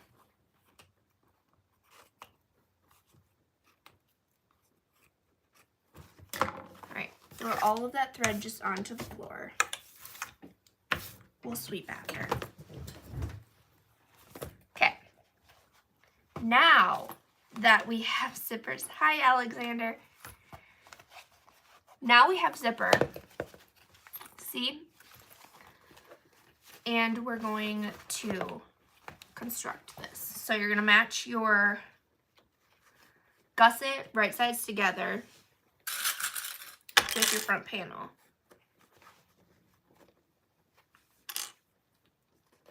And I do like one clip on each side of the center. Can this bag be made with all cotton woven? Absolutely. I don't see why I couldn't. I think I've made, most of mine have like canvas interiors. If you did a cotton woven one entirely, what I would do is I would do probably 2 layers of woven for the exterior. That way you have a little bit more stability, but you could always keep it out of the seam allowance if you needed. That's what I would personally do anyways. Alright, and this is a little bit easier if you open your zipper placket. Now that we have a zipper again. Match up the center of your bottom with the center of the bottom gusset. Clip a little on each side. Here we go. And then we are going to snip a little bit into each side, or each corner of the gusset, so that our things sit flat. Hi, Genevieve.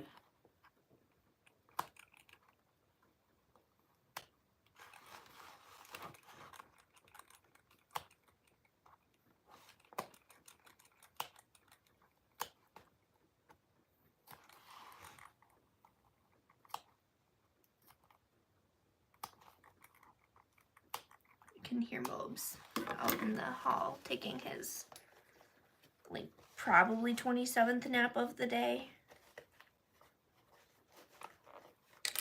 Gosh, to be a dog, that'd be the life.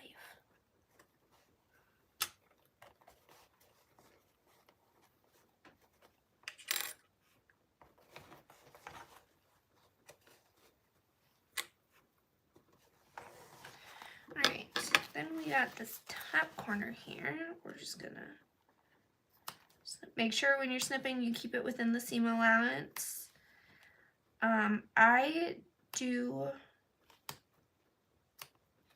my binding at like in between a 1/4 inch and a 3/8 inch. I'll show you. Honestly, I think binding is one of those things where it's like a preference. You kind of find what works for you and you do it. I personally don't like waterproof canvas for binding. I get really annoyed with like the little fray ends. I like things to be super clean, and the frays drive me nuts. I have enjoyed the, it's almost like Theratex in binding form, I think, from Fabric Therapy, and I do have some of that, but I'm not going to do that today.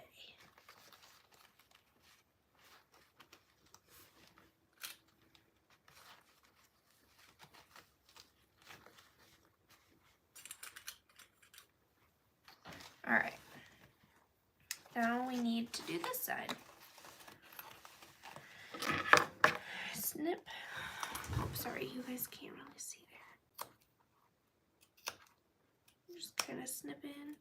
I do have a new tripod thingy coming, so I'll be able to stream from my iPad, pull up comments and stuff on my laptop, and then film on my phone as well. And I'm gonna put that on the one like around my chest. I have a new like neck thing. So you guys will be able to see what I'm seeing. We can thank Amber for that genius idea. She was kidding about it, I think, but I was serious.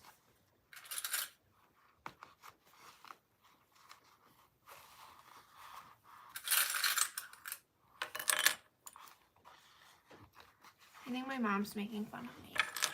She just texted me. I don't know what she's saying, but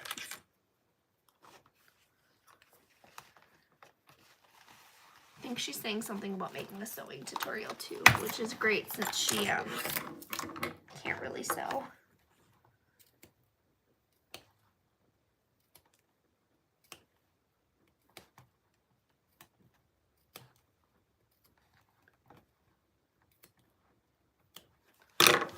Alright. Let's see. Does she sit? Yep. Alrighty, Roo.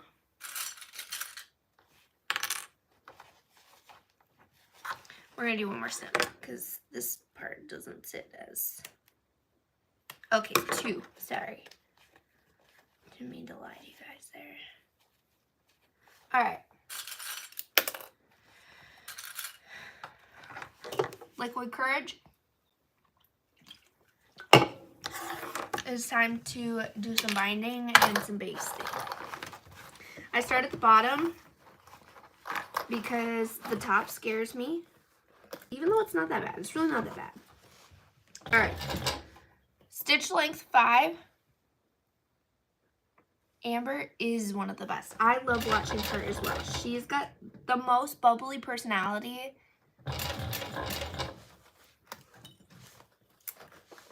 You'll have to come hang out with her and I on the 3rd. We're doing the Too Faced backpack together.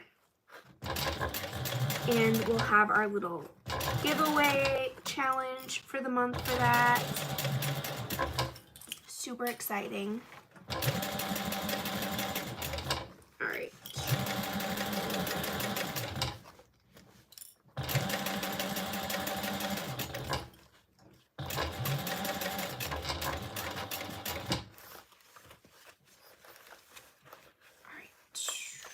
We're just gonna like tuck this guy over here because he's in my way. We need a stiletto. Where's the stiletto? I really need to get the Tula Pink Rainbow one. And I'm waiting for the Zorel Rainbow Seam Ribbers to come back into stock.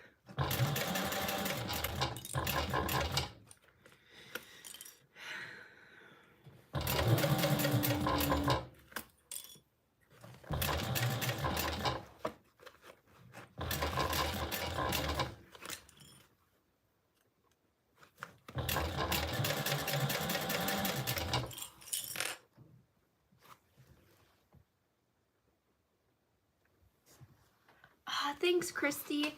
I also love the group.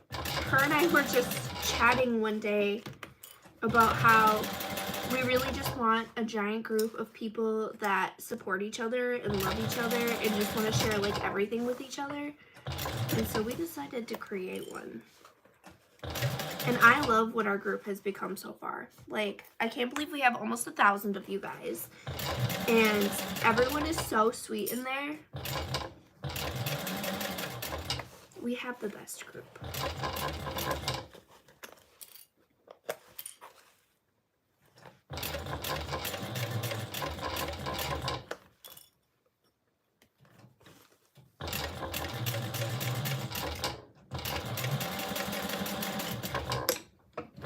Bag besties, yes. That's what we wanted. We just wanted a bunch of friends, a bunch of besties, all hanging out together. That's exactly what we got. All right. She's all basted together on one side. Now we're going to really quickly make some binding. See? I didn't do this ahead of time because I thought I would show you. Just for funsies. I have no idea how much I need. It's just pretty rainbow stripe binding anyways, so whatever we don't use, we'll just save away for another day. So for binding, I like to seam together at an angle.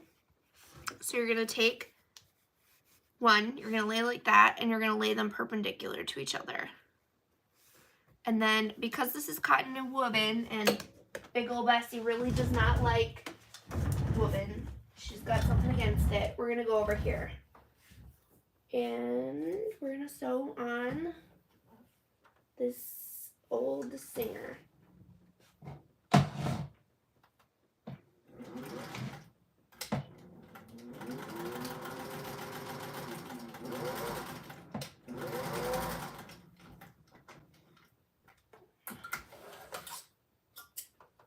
And I don't know if this is going to be enough.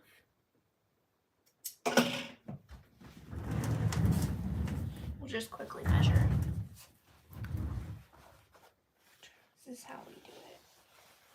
Oh yeah, that's enough for one side. So, all right, you guys convinced me. We'll do another side at the same time.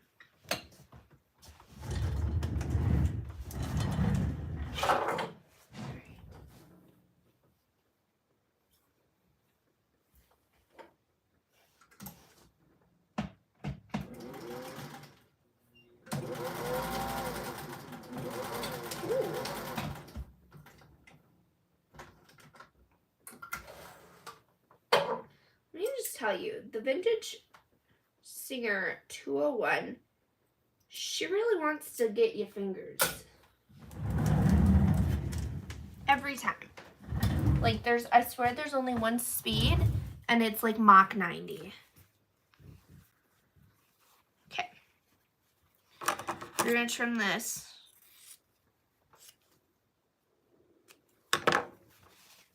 And because I really don't like wrinkles,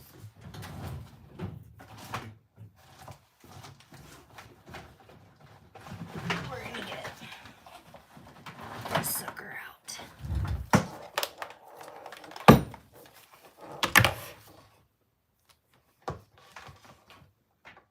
Wow, cord's way longer than I thought. Okay.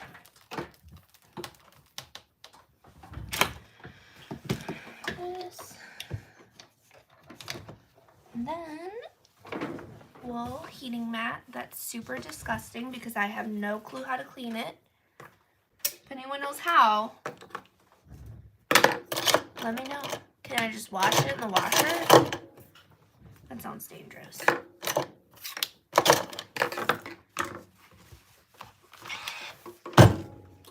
there.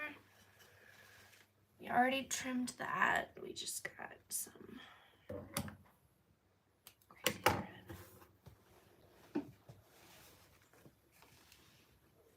We got this side.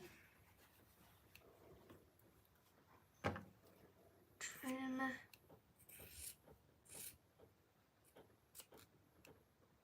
Okay. I know most people don't enjoy making binding, but I really, really do.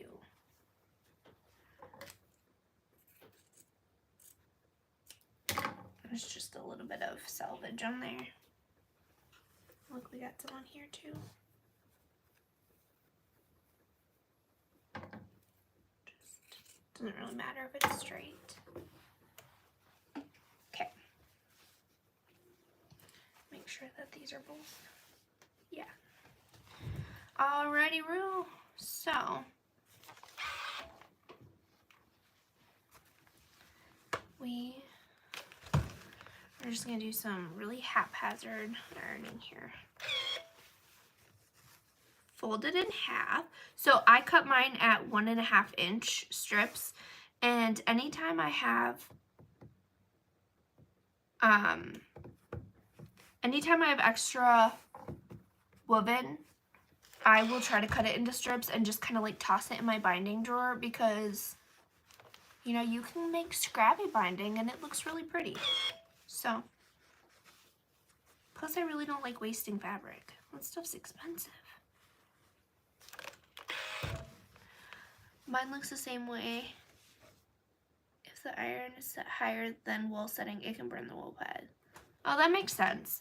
And I also will steam on it a lot too, and I'm sure that that does not help.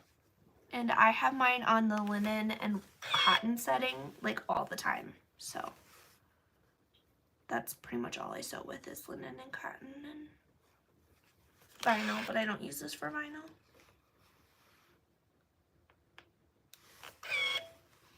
I'm gonna look it up after this. I'll look it up. Maybe I'll make a video on cleaning a wool mat. Sounds really lame, but I feel like it would be valuable information.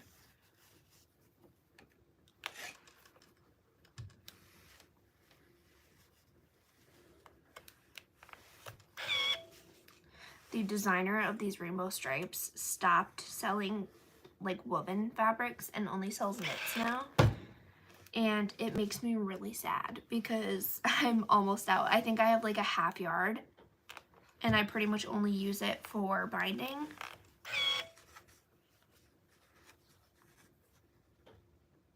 I think I could probably buy the file from her, but, or I might even have a striped one like this.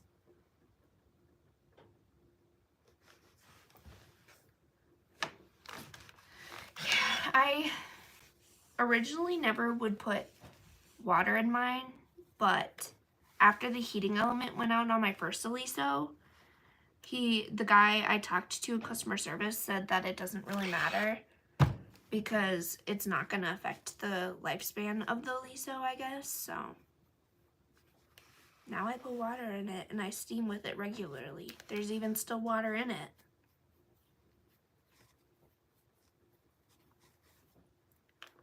Which I don't think you're supposed to do, but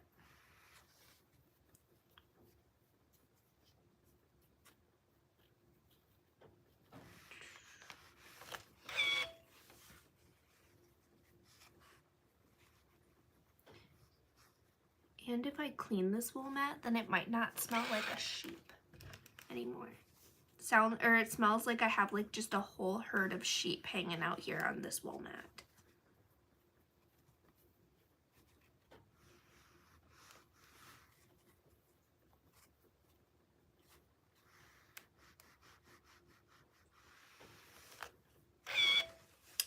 Oh, yeah. I had really bad problems with the water leaking on my mini, so I don't put water in that one anymore. And I always store this one upright because I'm scared of that. And I have it in the drawer with cords and interfacing and everything. So if it leaked, I would cry.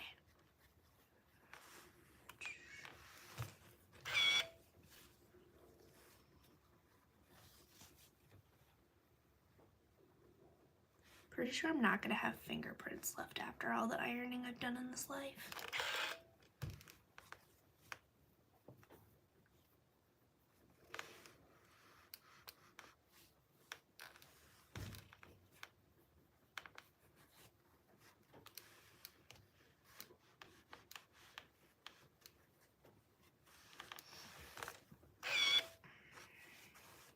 They have really cool bias tape makers too, which I have. I'm just too lazy to go get.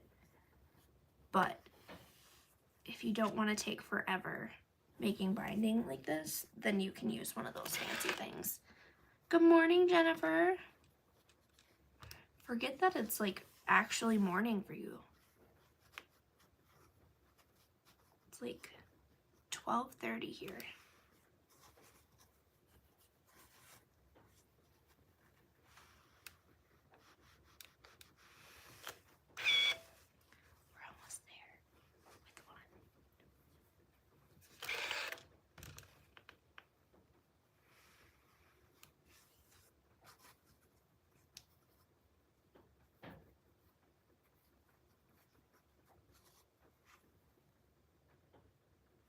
I don't. I don't put anything under my mat anymore. I used to just put my wool mat on top of my cutting mat and then I did not realize that it was slowly warping my cutting mat, so I don't put it on top of my cutting mat anymore. It's a bad idea. All right.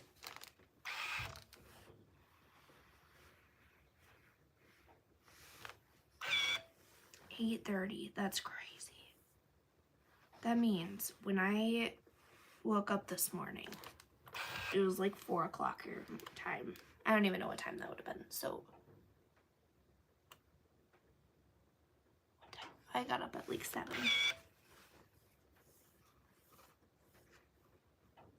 Went and dropped the kiddo off at Grandma's.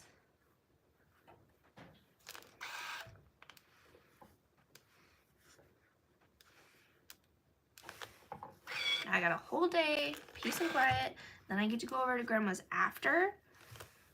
Well, Grandma is actually my mother-in-law, Kelly. But she's making lasagna for supper. So I'm going over there.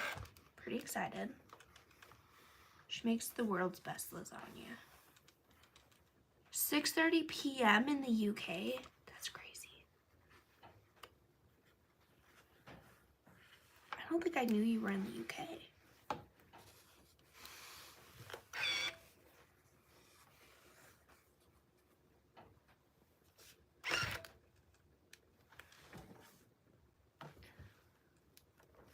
I got up at 7 o'clock this morning.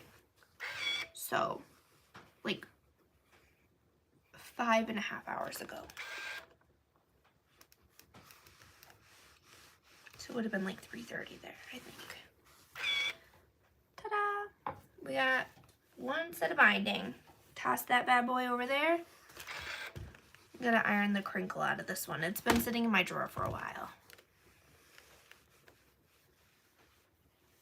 Liverpool, England. I would love to visit England one day.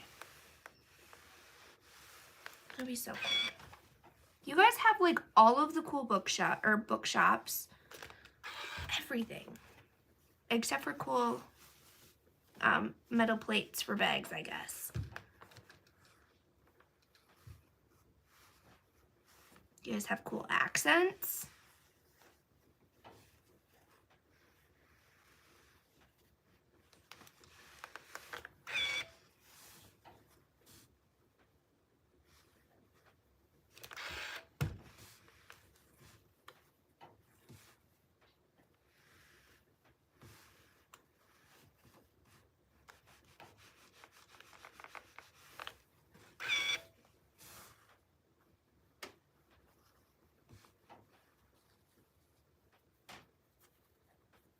All right.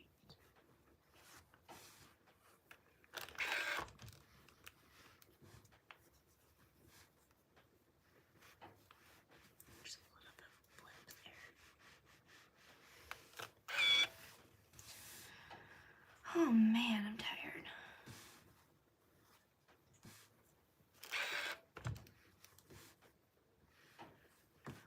So 10 was actually a pretty decent time for UK then.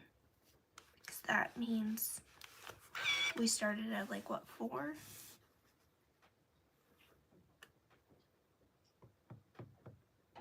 Yeah, 4. Good to know.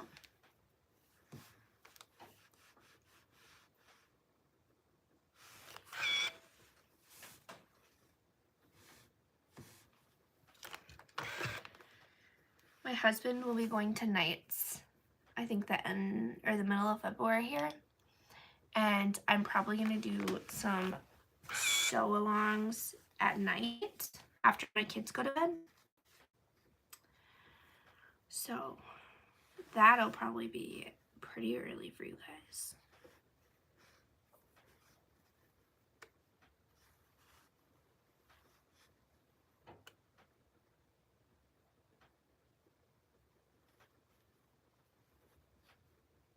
Yay, I'm glad we've been able to hang out. It's been fun. It's nice having people to talk to while doing this.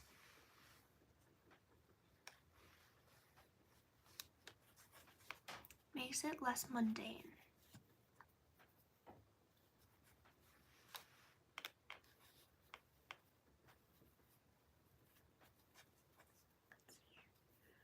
Man, this guy is really like crinkly. Alright. You require 2 hands, buddy.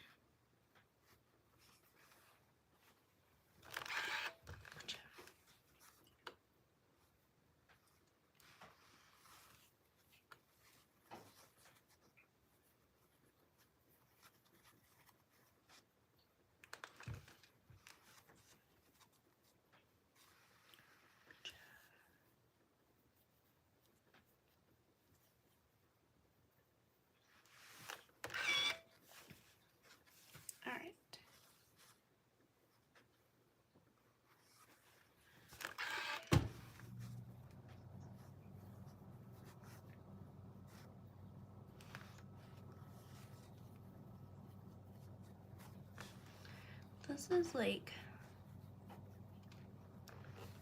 so chilling. It's like so gloomy here.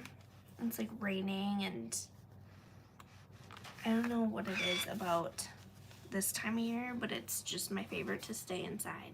Actually, summer's my favorite too, to stay inside. I just like don't like going outside. It's hard to sew out there.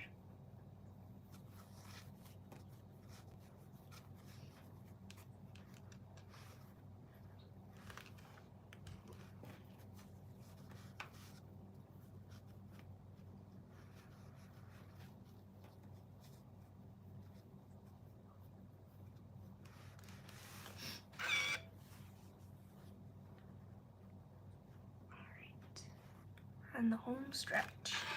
It is cozy season. I tell my husband all the time that we need like just a fireplace at our old house when we lived in like the city. As much of a city as Wisconsin gets. I'm gonna put this down because I keep catching the needle on my elbow. We had a fireplace there, but I wasn't super big into sewing at that point in my life. So I didn't take advantage of that. Oh, we got like all of our snow in like 2 days. I think we got like 8 or 9 inches. It was wild. And now it's been just like raining since. At least it's warm enough where it's not making the roads really icy. Not that I go anywhere really, but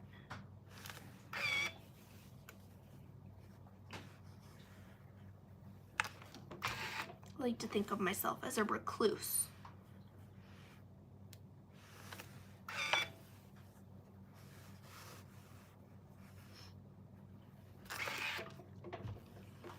It's like perfect weather for sewing, reading. I've been doing a lot of reading. Who am I kidding? I always do a lot of reading.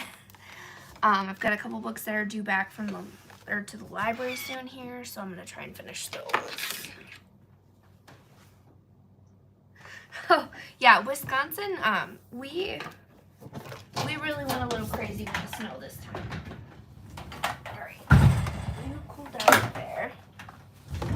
We're done ironing. Now we're gonna grab this. Let's see, do we want to start at the shop? My coochie's hairy, I don't know what that means. Okay. So, we're going to just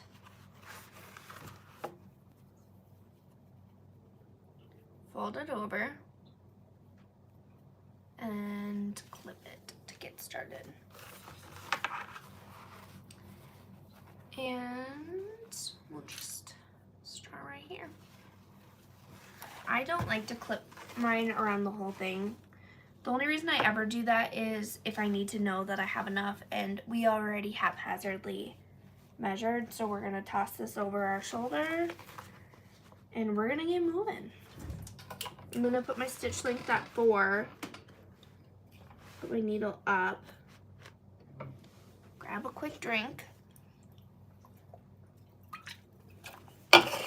And we're on our way. back stitch.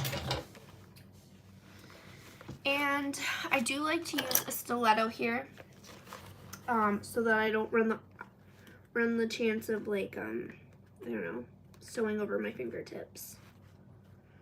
I'm sewing right before the crease. So it's like a 1/4 inch-ish 3/8. It's like right between a 1/4 inch and a 3/8 inch.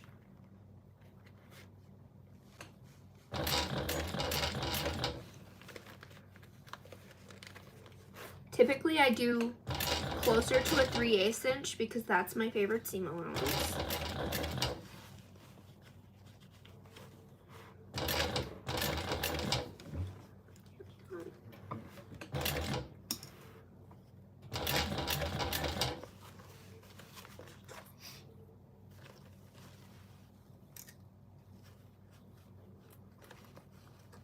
I think my mail is here.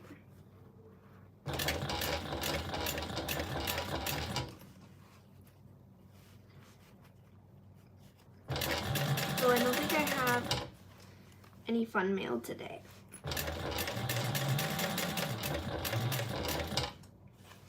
All that I have coming is mesh for the sew along.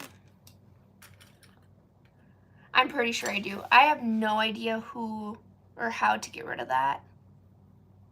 I don't have admins. This is like my first live by myself, so I will look into this after. Is there something I can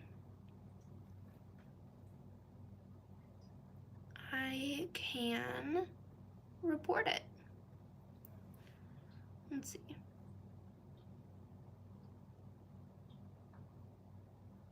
Spam.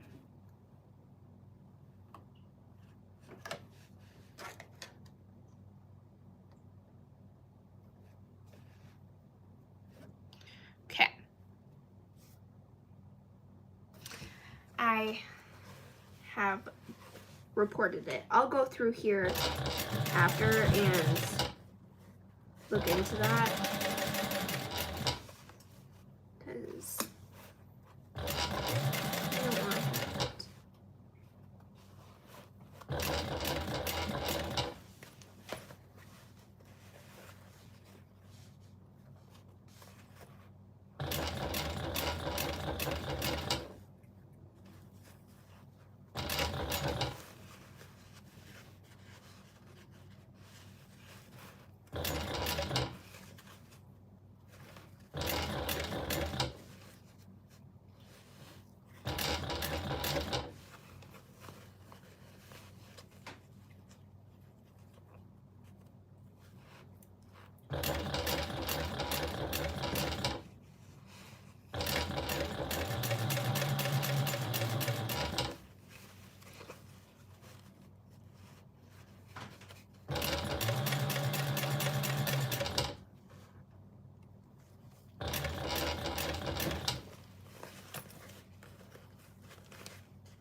Thank you, Erica.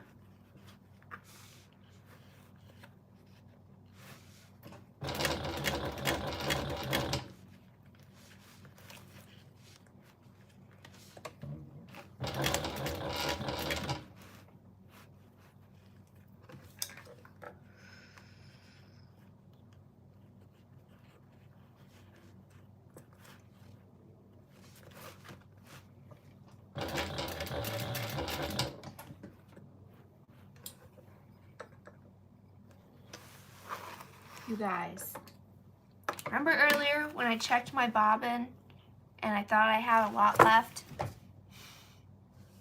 I don't. Oh man.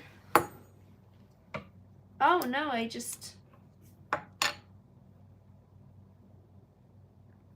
got all tangled. What a bummer. That's okay. I got another one.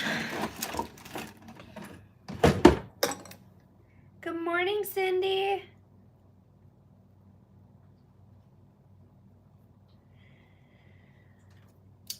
Let's see.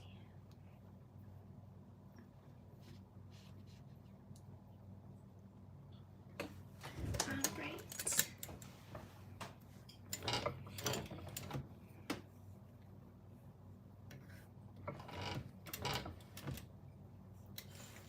All right, let's see here. Good thing this was just the base. We'll trim this because we don't need all this.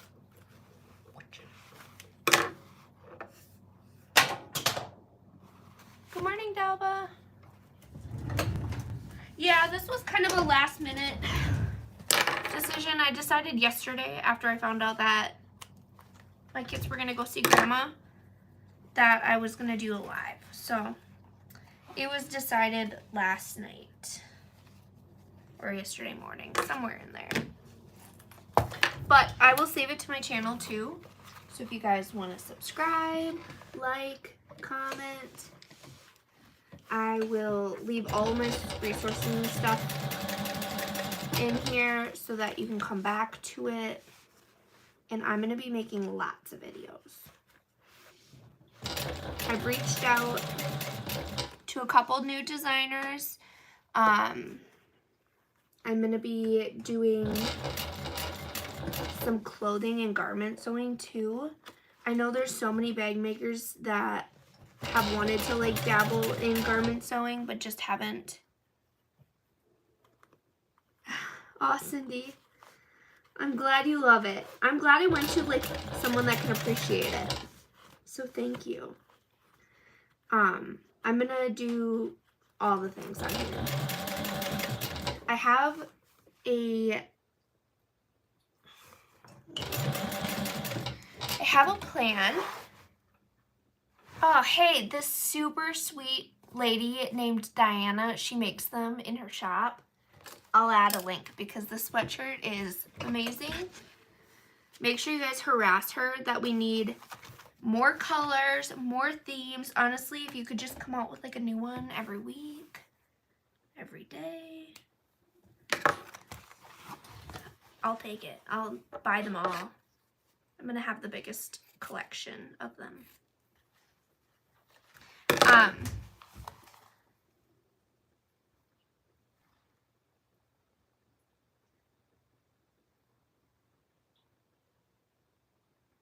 I was looking for amber for you or amber for a crazy color.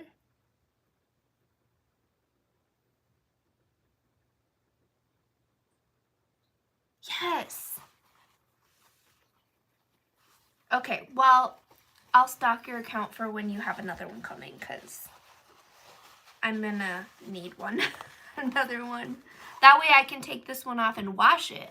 I won't have to wear it ever. Plus it matches my glasses. Like, you couldn't have planned that better.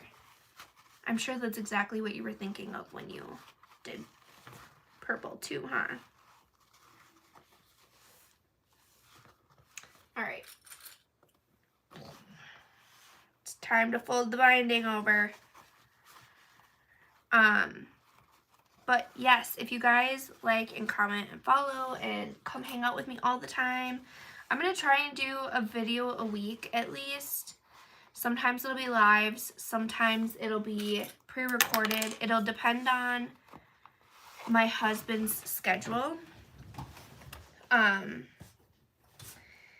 When he goes to nights, it'll be, I don't know, it'll be a little more difficult for me to do lives unless I do them later in the evening, because at that point I'm like raising 2 toddlers entirely by myself pretty much.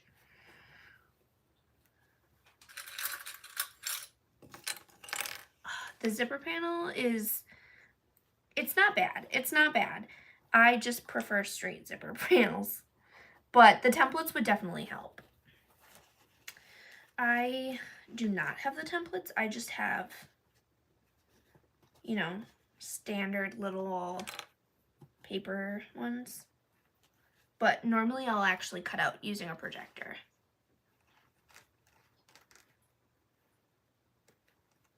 Oh, thanks for hanging out, Christy. Have fun. Enjoy your cooking, your food.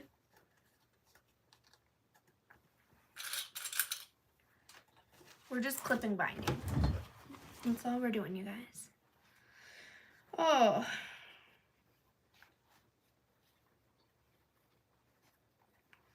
I think even though my kids aren't here, I'm still really tired because I'm gonna like forever be tired from them.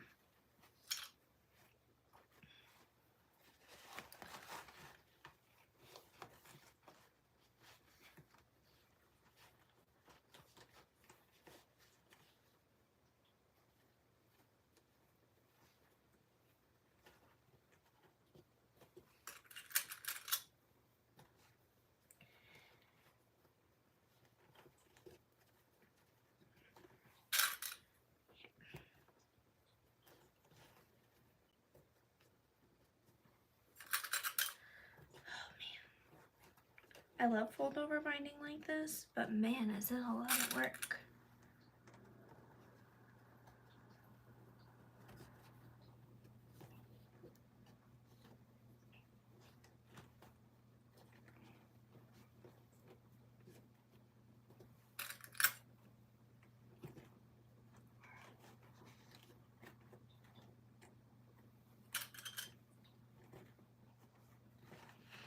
So close.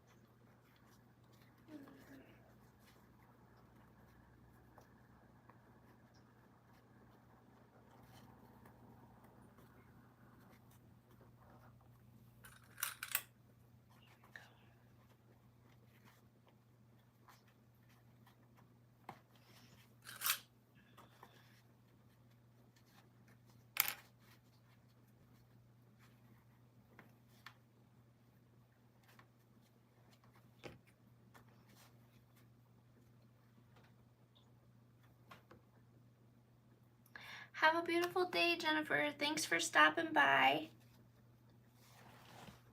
All right, one last corner. And then we get to stitch.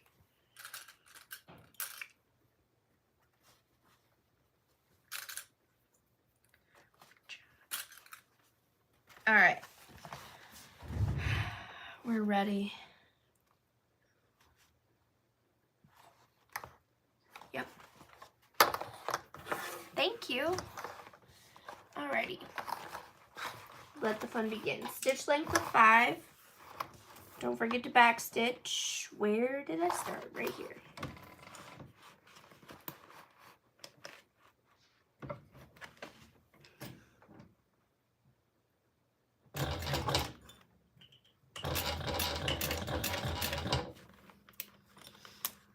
And here's the part where we just pray that we get it.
was my dog.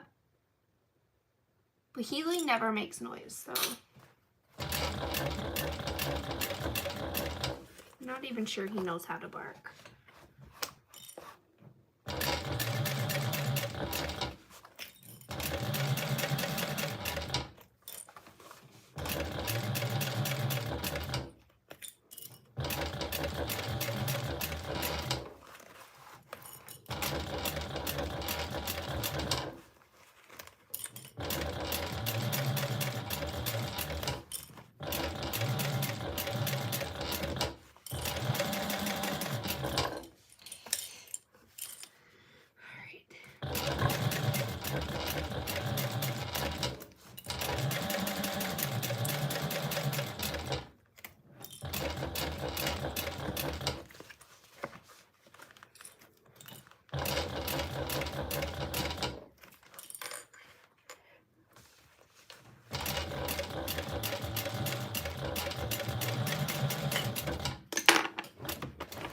What kind of fabric do you use for the binding? I am using, well, this is technically poplin, but really woven in general is perfect. I know some people use like the self-adhesive stuff.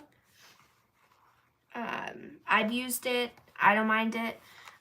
The only thing I just don't love is waterproof canvas. That's the only one I found that I'm not wild about. All right, looks like we got it all. We just got to kind of clean it up a little bit here because it does fray. I did get some 1-inch elastic, fold over elastic, because I've heard that that makes some pretty good binding, so we'll give that a try one of these days.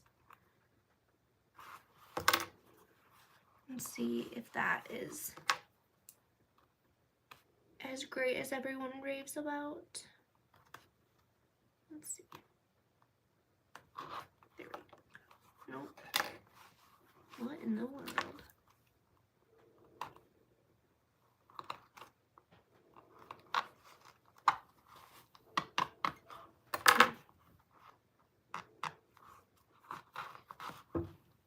Great. Should have it. All right. Tie her together.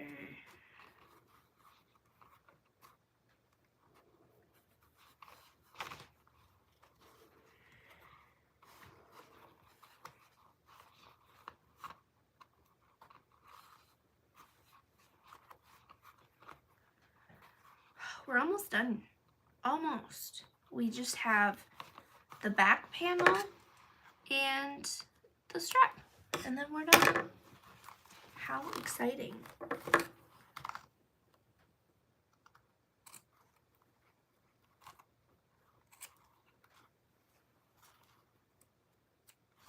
All right. We probably would be done if I wouldn't have forgot to put zipper pulls on. That was a fun little touch, I thought. I just really like to keep it real for everyone.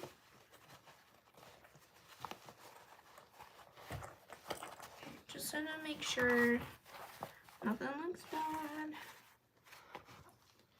Everything's looking spectacular. Excellent. Now we're gonna do the other side. Move our clips again.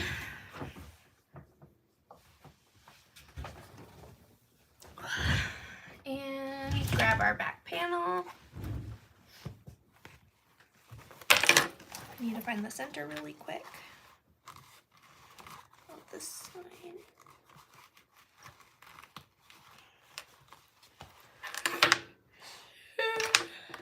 Snip it.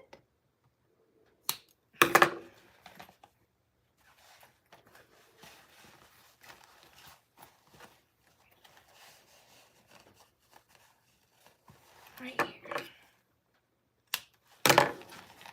There.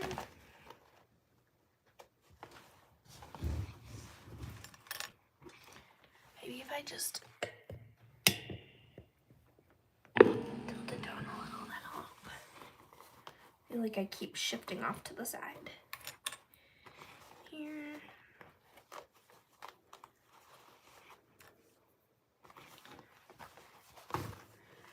And just make sure we don't hit our hardware because you got that rectangle ring in there. That's a good way to break a needle.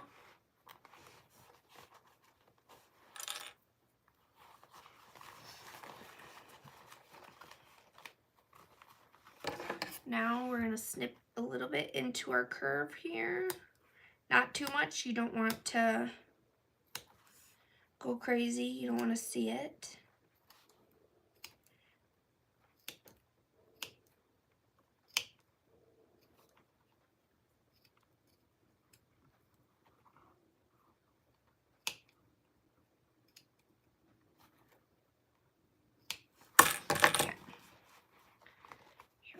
She lines up nicely. You could probably use staples here too if you like. I don't love using staples.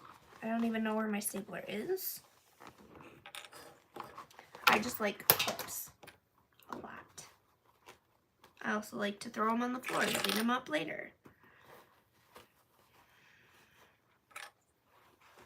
Honestly, my floor is a disaster. There's thread. Double-sided tape, peel.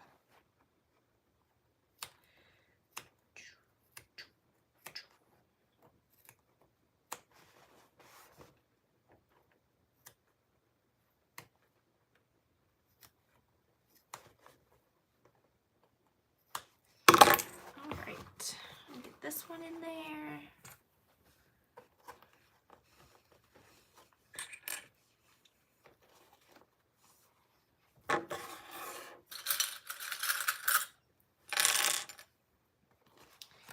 Go. And this corner.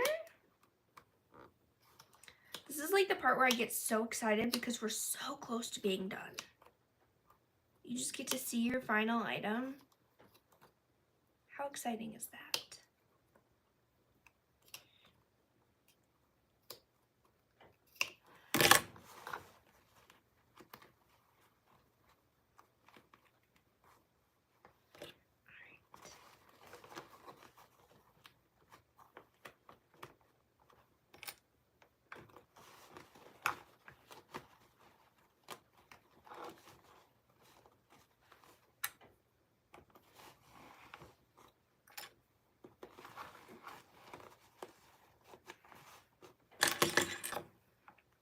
We got a little bit extra there.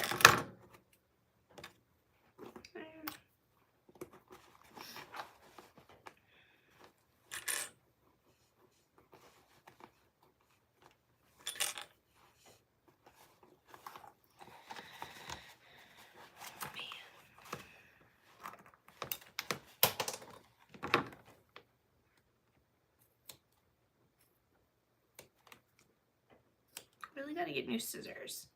These ones are so old and so dull, and it's a workout to trim them. All right.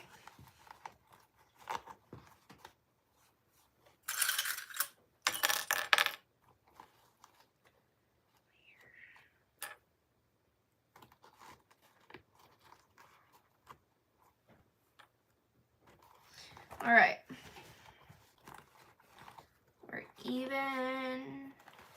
It's time to paste.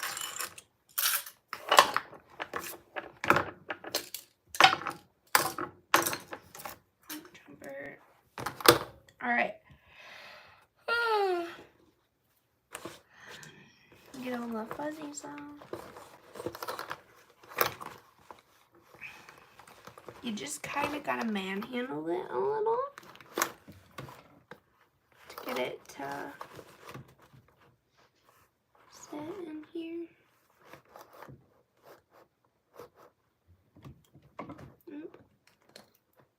Right there.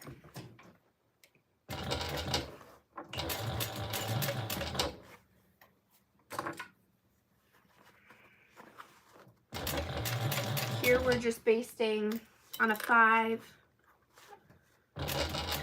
And we're just going around the edge basically to just add, or to attach the back panel to the rest of the body here.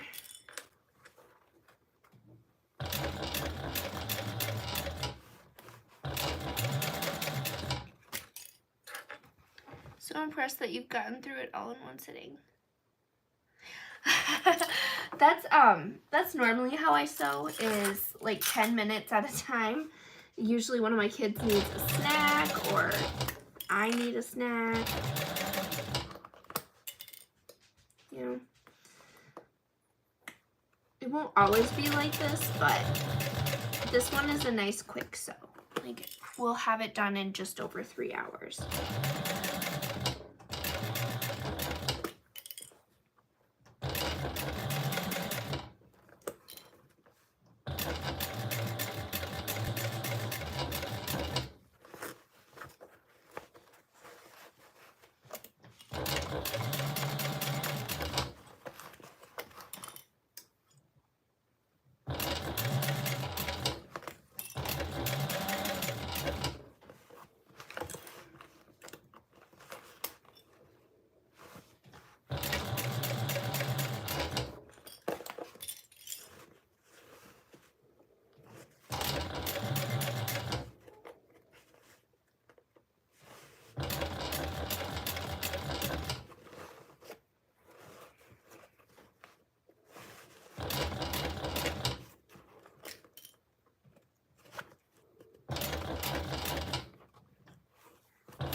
Alrighty, basting is done.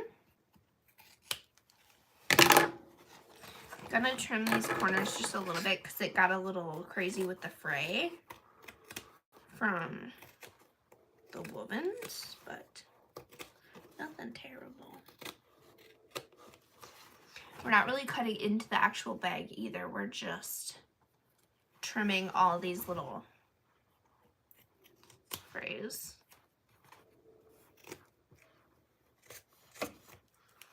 And one final corner.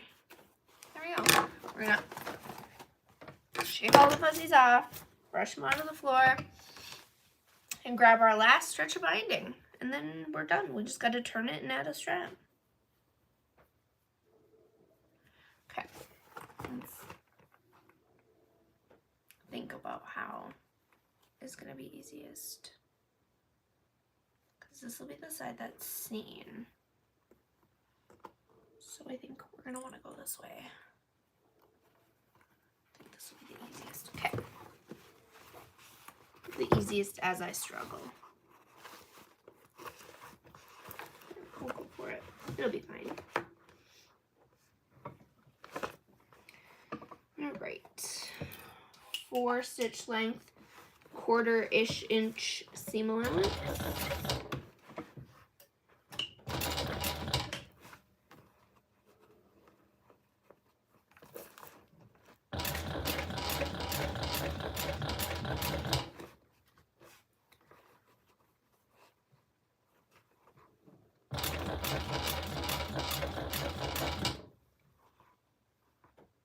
How old are my children? I have a 4-year-old. He just turned 4 in January here, and that is Theo. And then I have a daughter, Eloise, who will be 2 in April. So I have very little children yet. And I am 28. My birthday was the end of December. Theo and I have our birthdays 2 days apart. And my husband turns 32? 32, I think. February here. So we all have really close together birthdays. Except for Eloise. Hers is the furthest apart.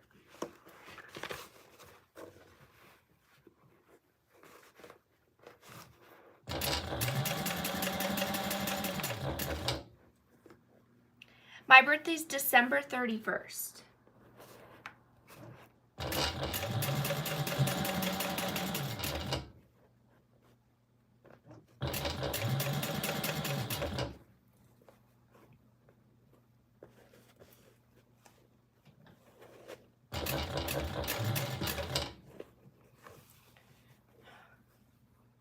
Oh, awesome. A Christmas baby. Happy belated birthday.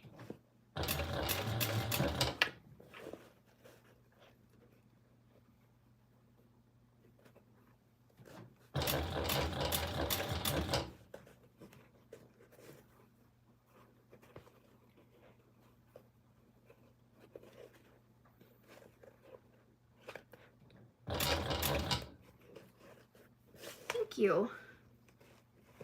Oh man, this corner is a doozy. Just one stitch at a time. We'll get through it.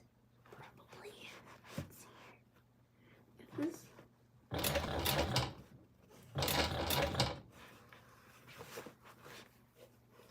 see here. See, struggling through it here. Oh man. Okay.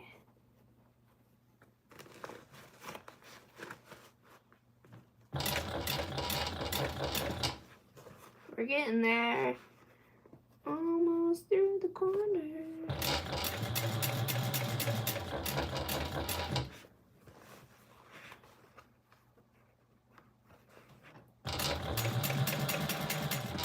Approaching the second corner. I guess technically this would be the third. I'm having a friend come over in a bit. A DP red reducer on your 1181. I'm not sure what that is. Red reducer. Do I need one? Do I want one?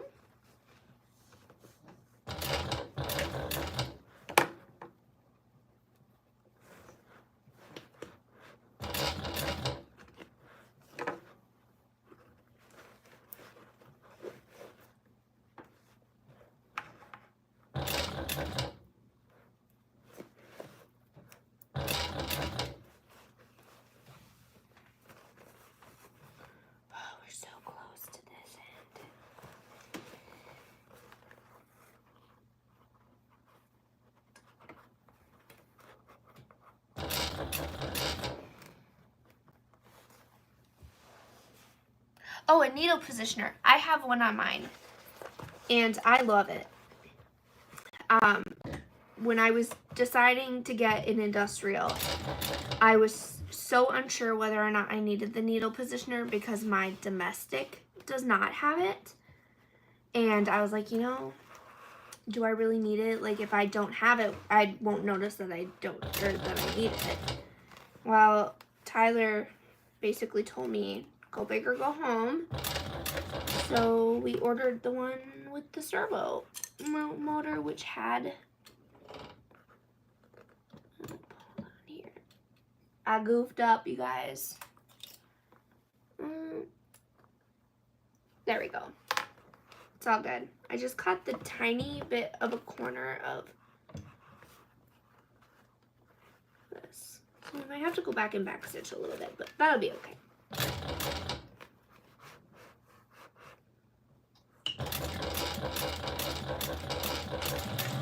There. See? I'm with it. I still am not 100% convinced that I will ever get a cylinder arm. The idea is novel, but I don't know. I really like my flatbed.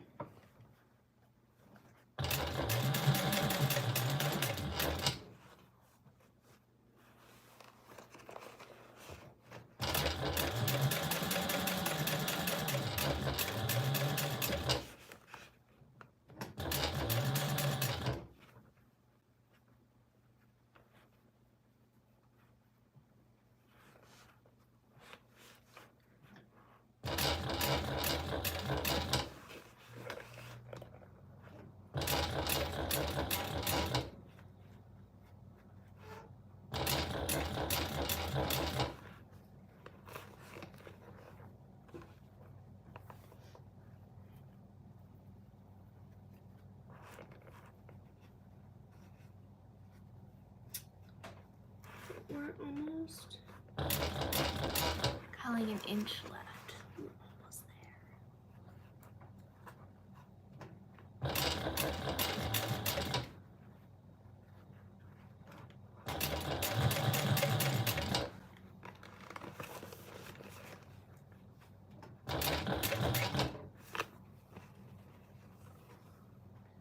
And where's my scissors?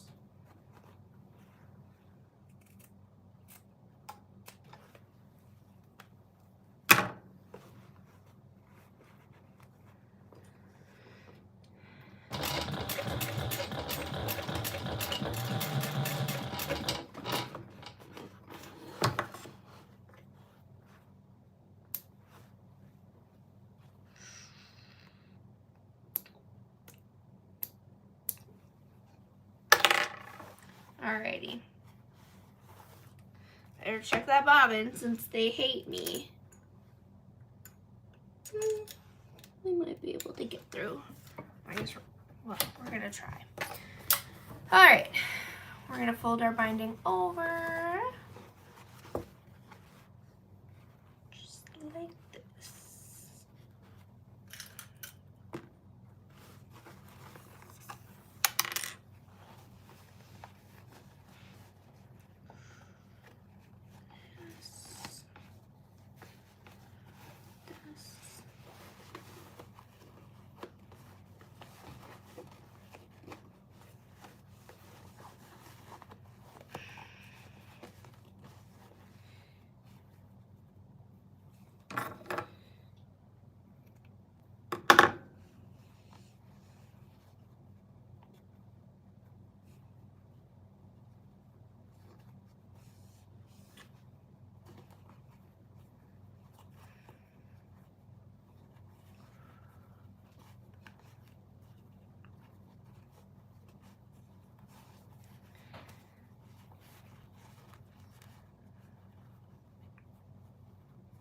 Can't get over how quiet it is in my house. Dare I say it, but I miss my children.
The corners are kind of rough sometimes. I'll just skip over it a little bit.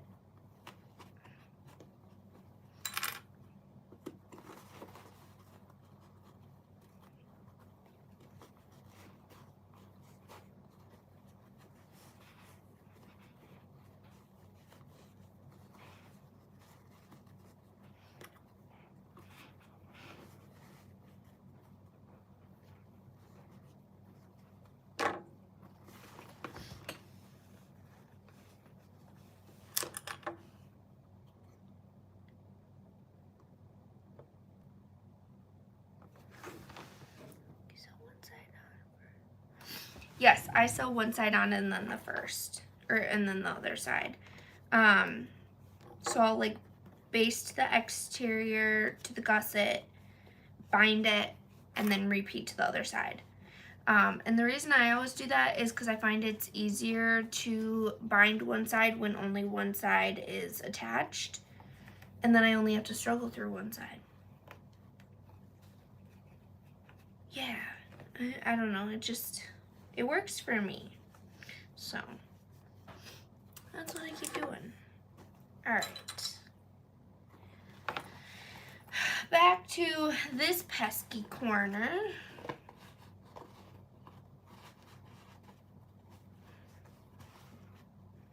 Alright. I think.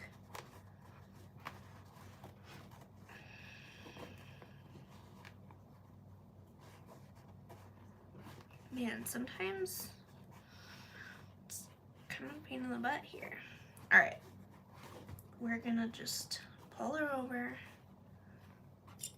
clip it, call it good. Alrighty.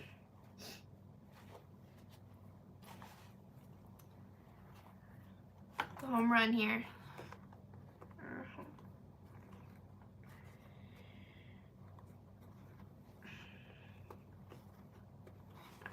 Okay.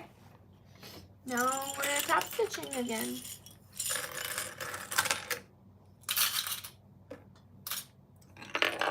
Clean up a little bit.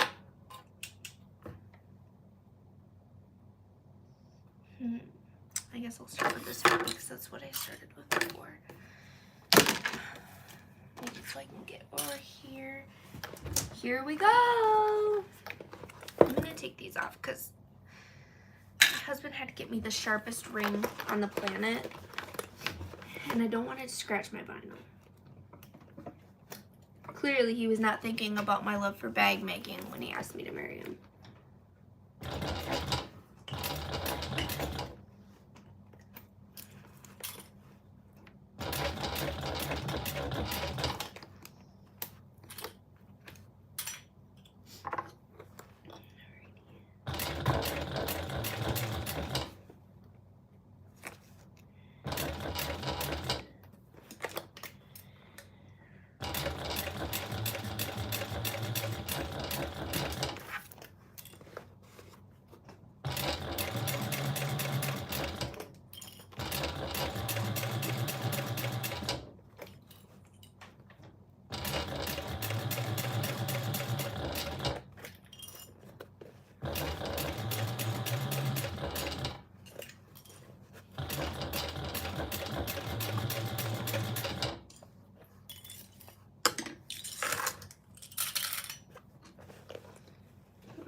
That's no good.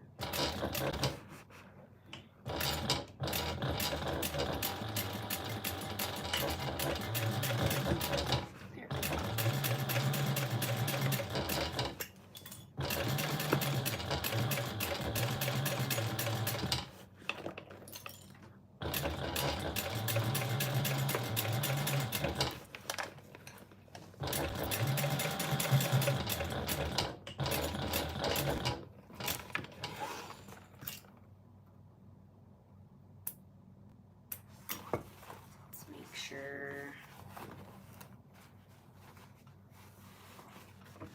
Cut everything.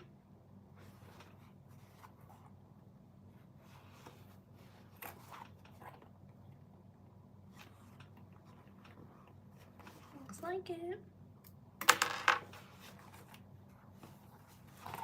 Now we just gotta pull these up.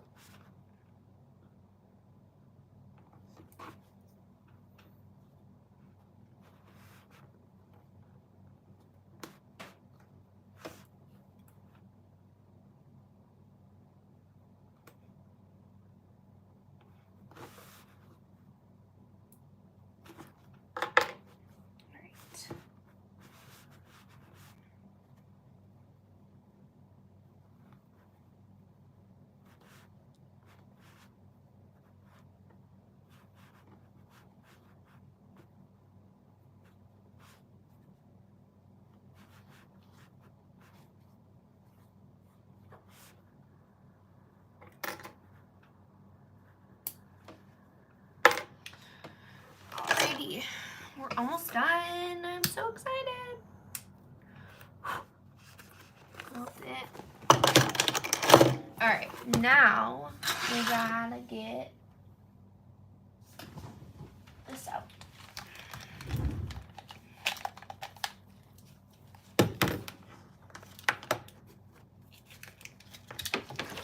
Plug it in. Open. There we go.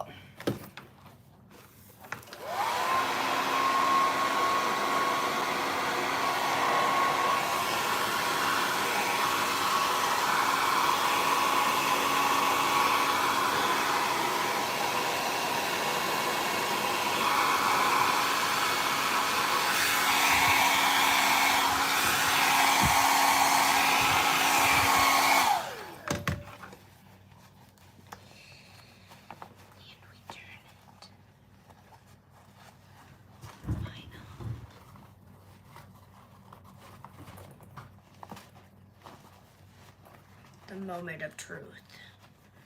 Did we mess up or does it look amazing?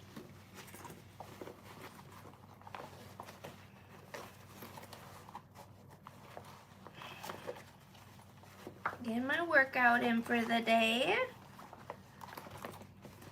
Come on, bag. Get it in.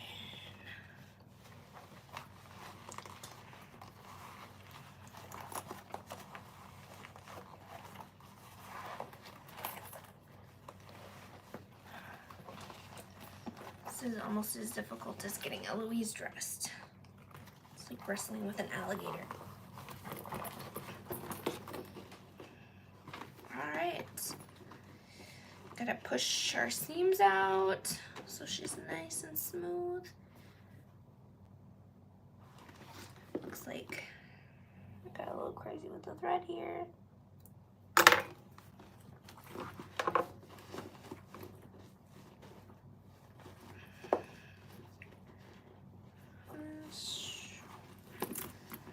And I'll go through and iron this later, but we're almost done. Oh, look, I got another little crazy thread hanging out here.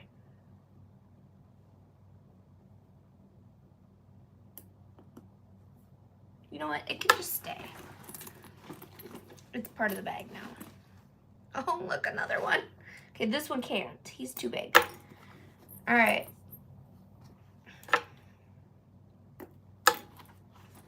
You can tell I get a little crazy with my back stitching sometimes. I got like 8 million things hanging out. Push out my corners in my 3D pocket. All right. What do we think? I think it's amazing. We need to make a strap though. Okay.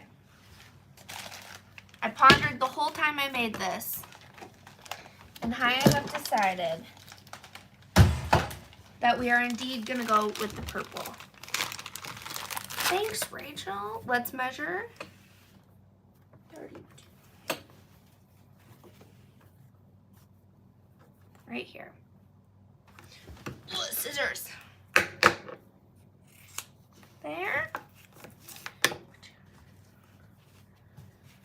And let's see, do we have any glittery scraps of sorts? We of this.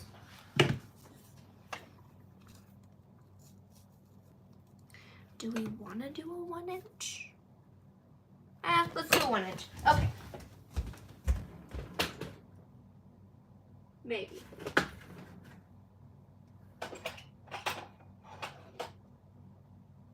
Maybe. Huh. Okay, well, I guess we're not doing a 1 inch because I don't have 1 inch. So, what do we got here? Nothing. Okay, well, we're gonna go the way we originally planned, I guess.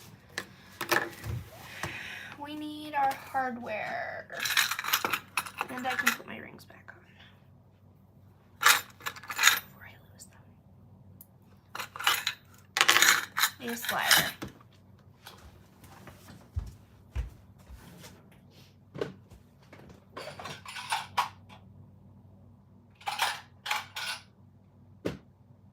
Really?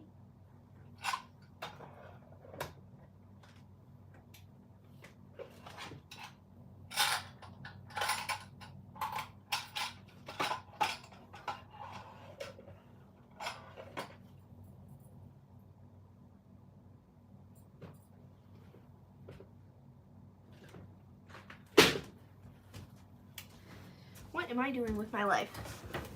Apparently not buying the right hardware. Anyways, we're adding a third kind of hardware color to this, and it's gonna be glorious.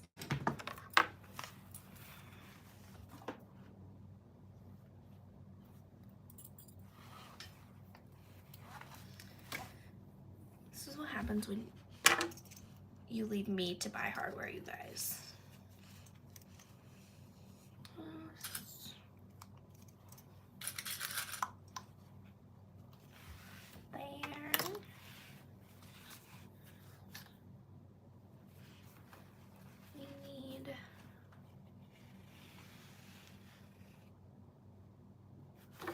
My brain is not working. Yes, it is. It was right. Just doubting myself. Okay. So, grab this guy. Bring it through here. Pull it. Move it through.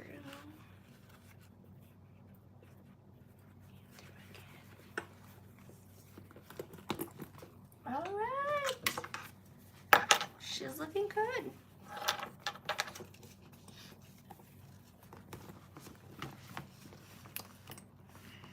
We'll add rivets, which I'll do later.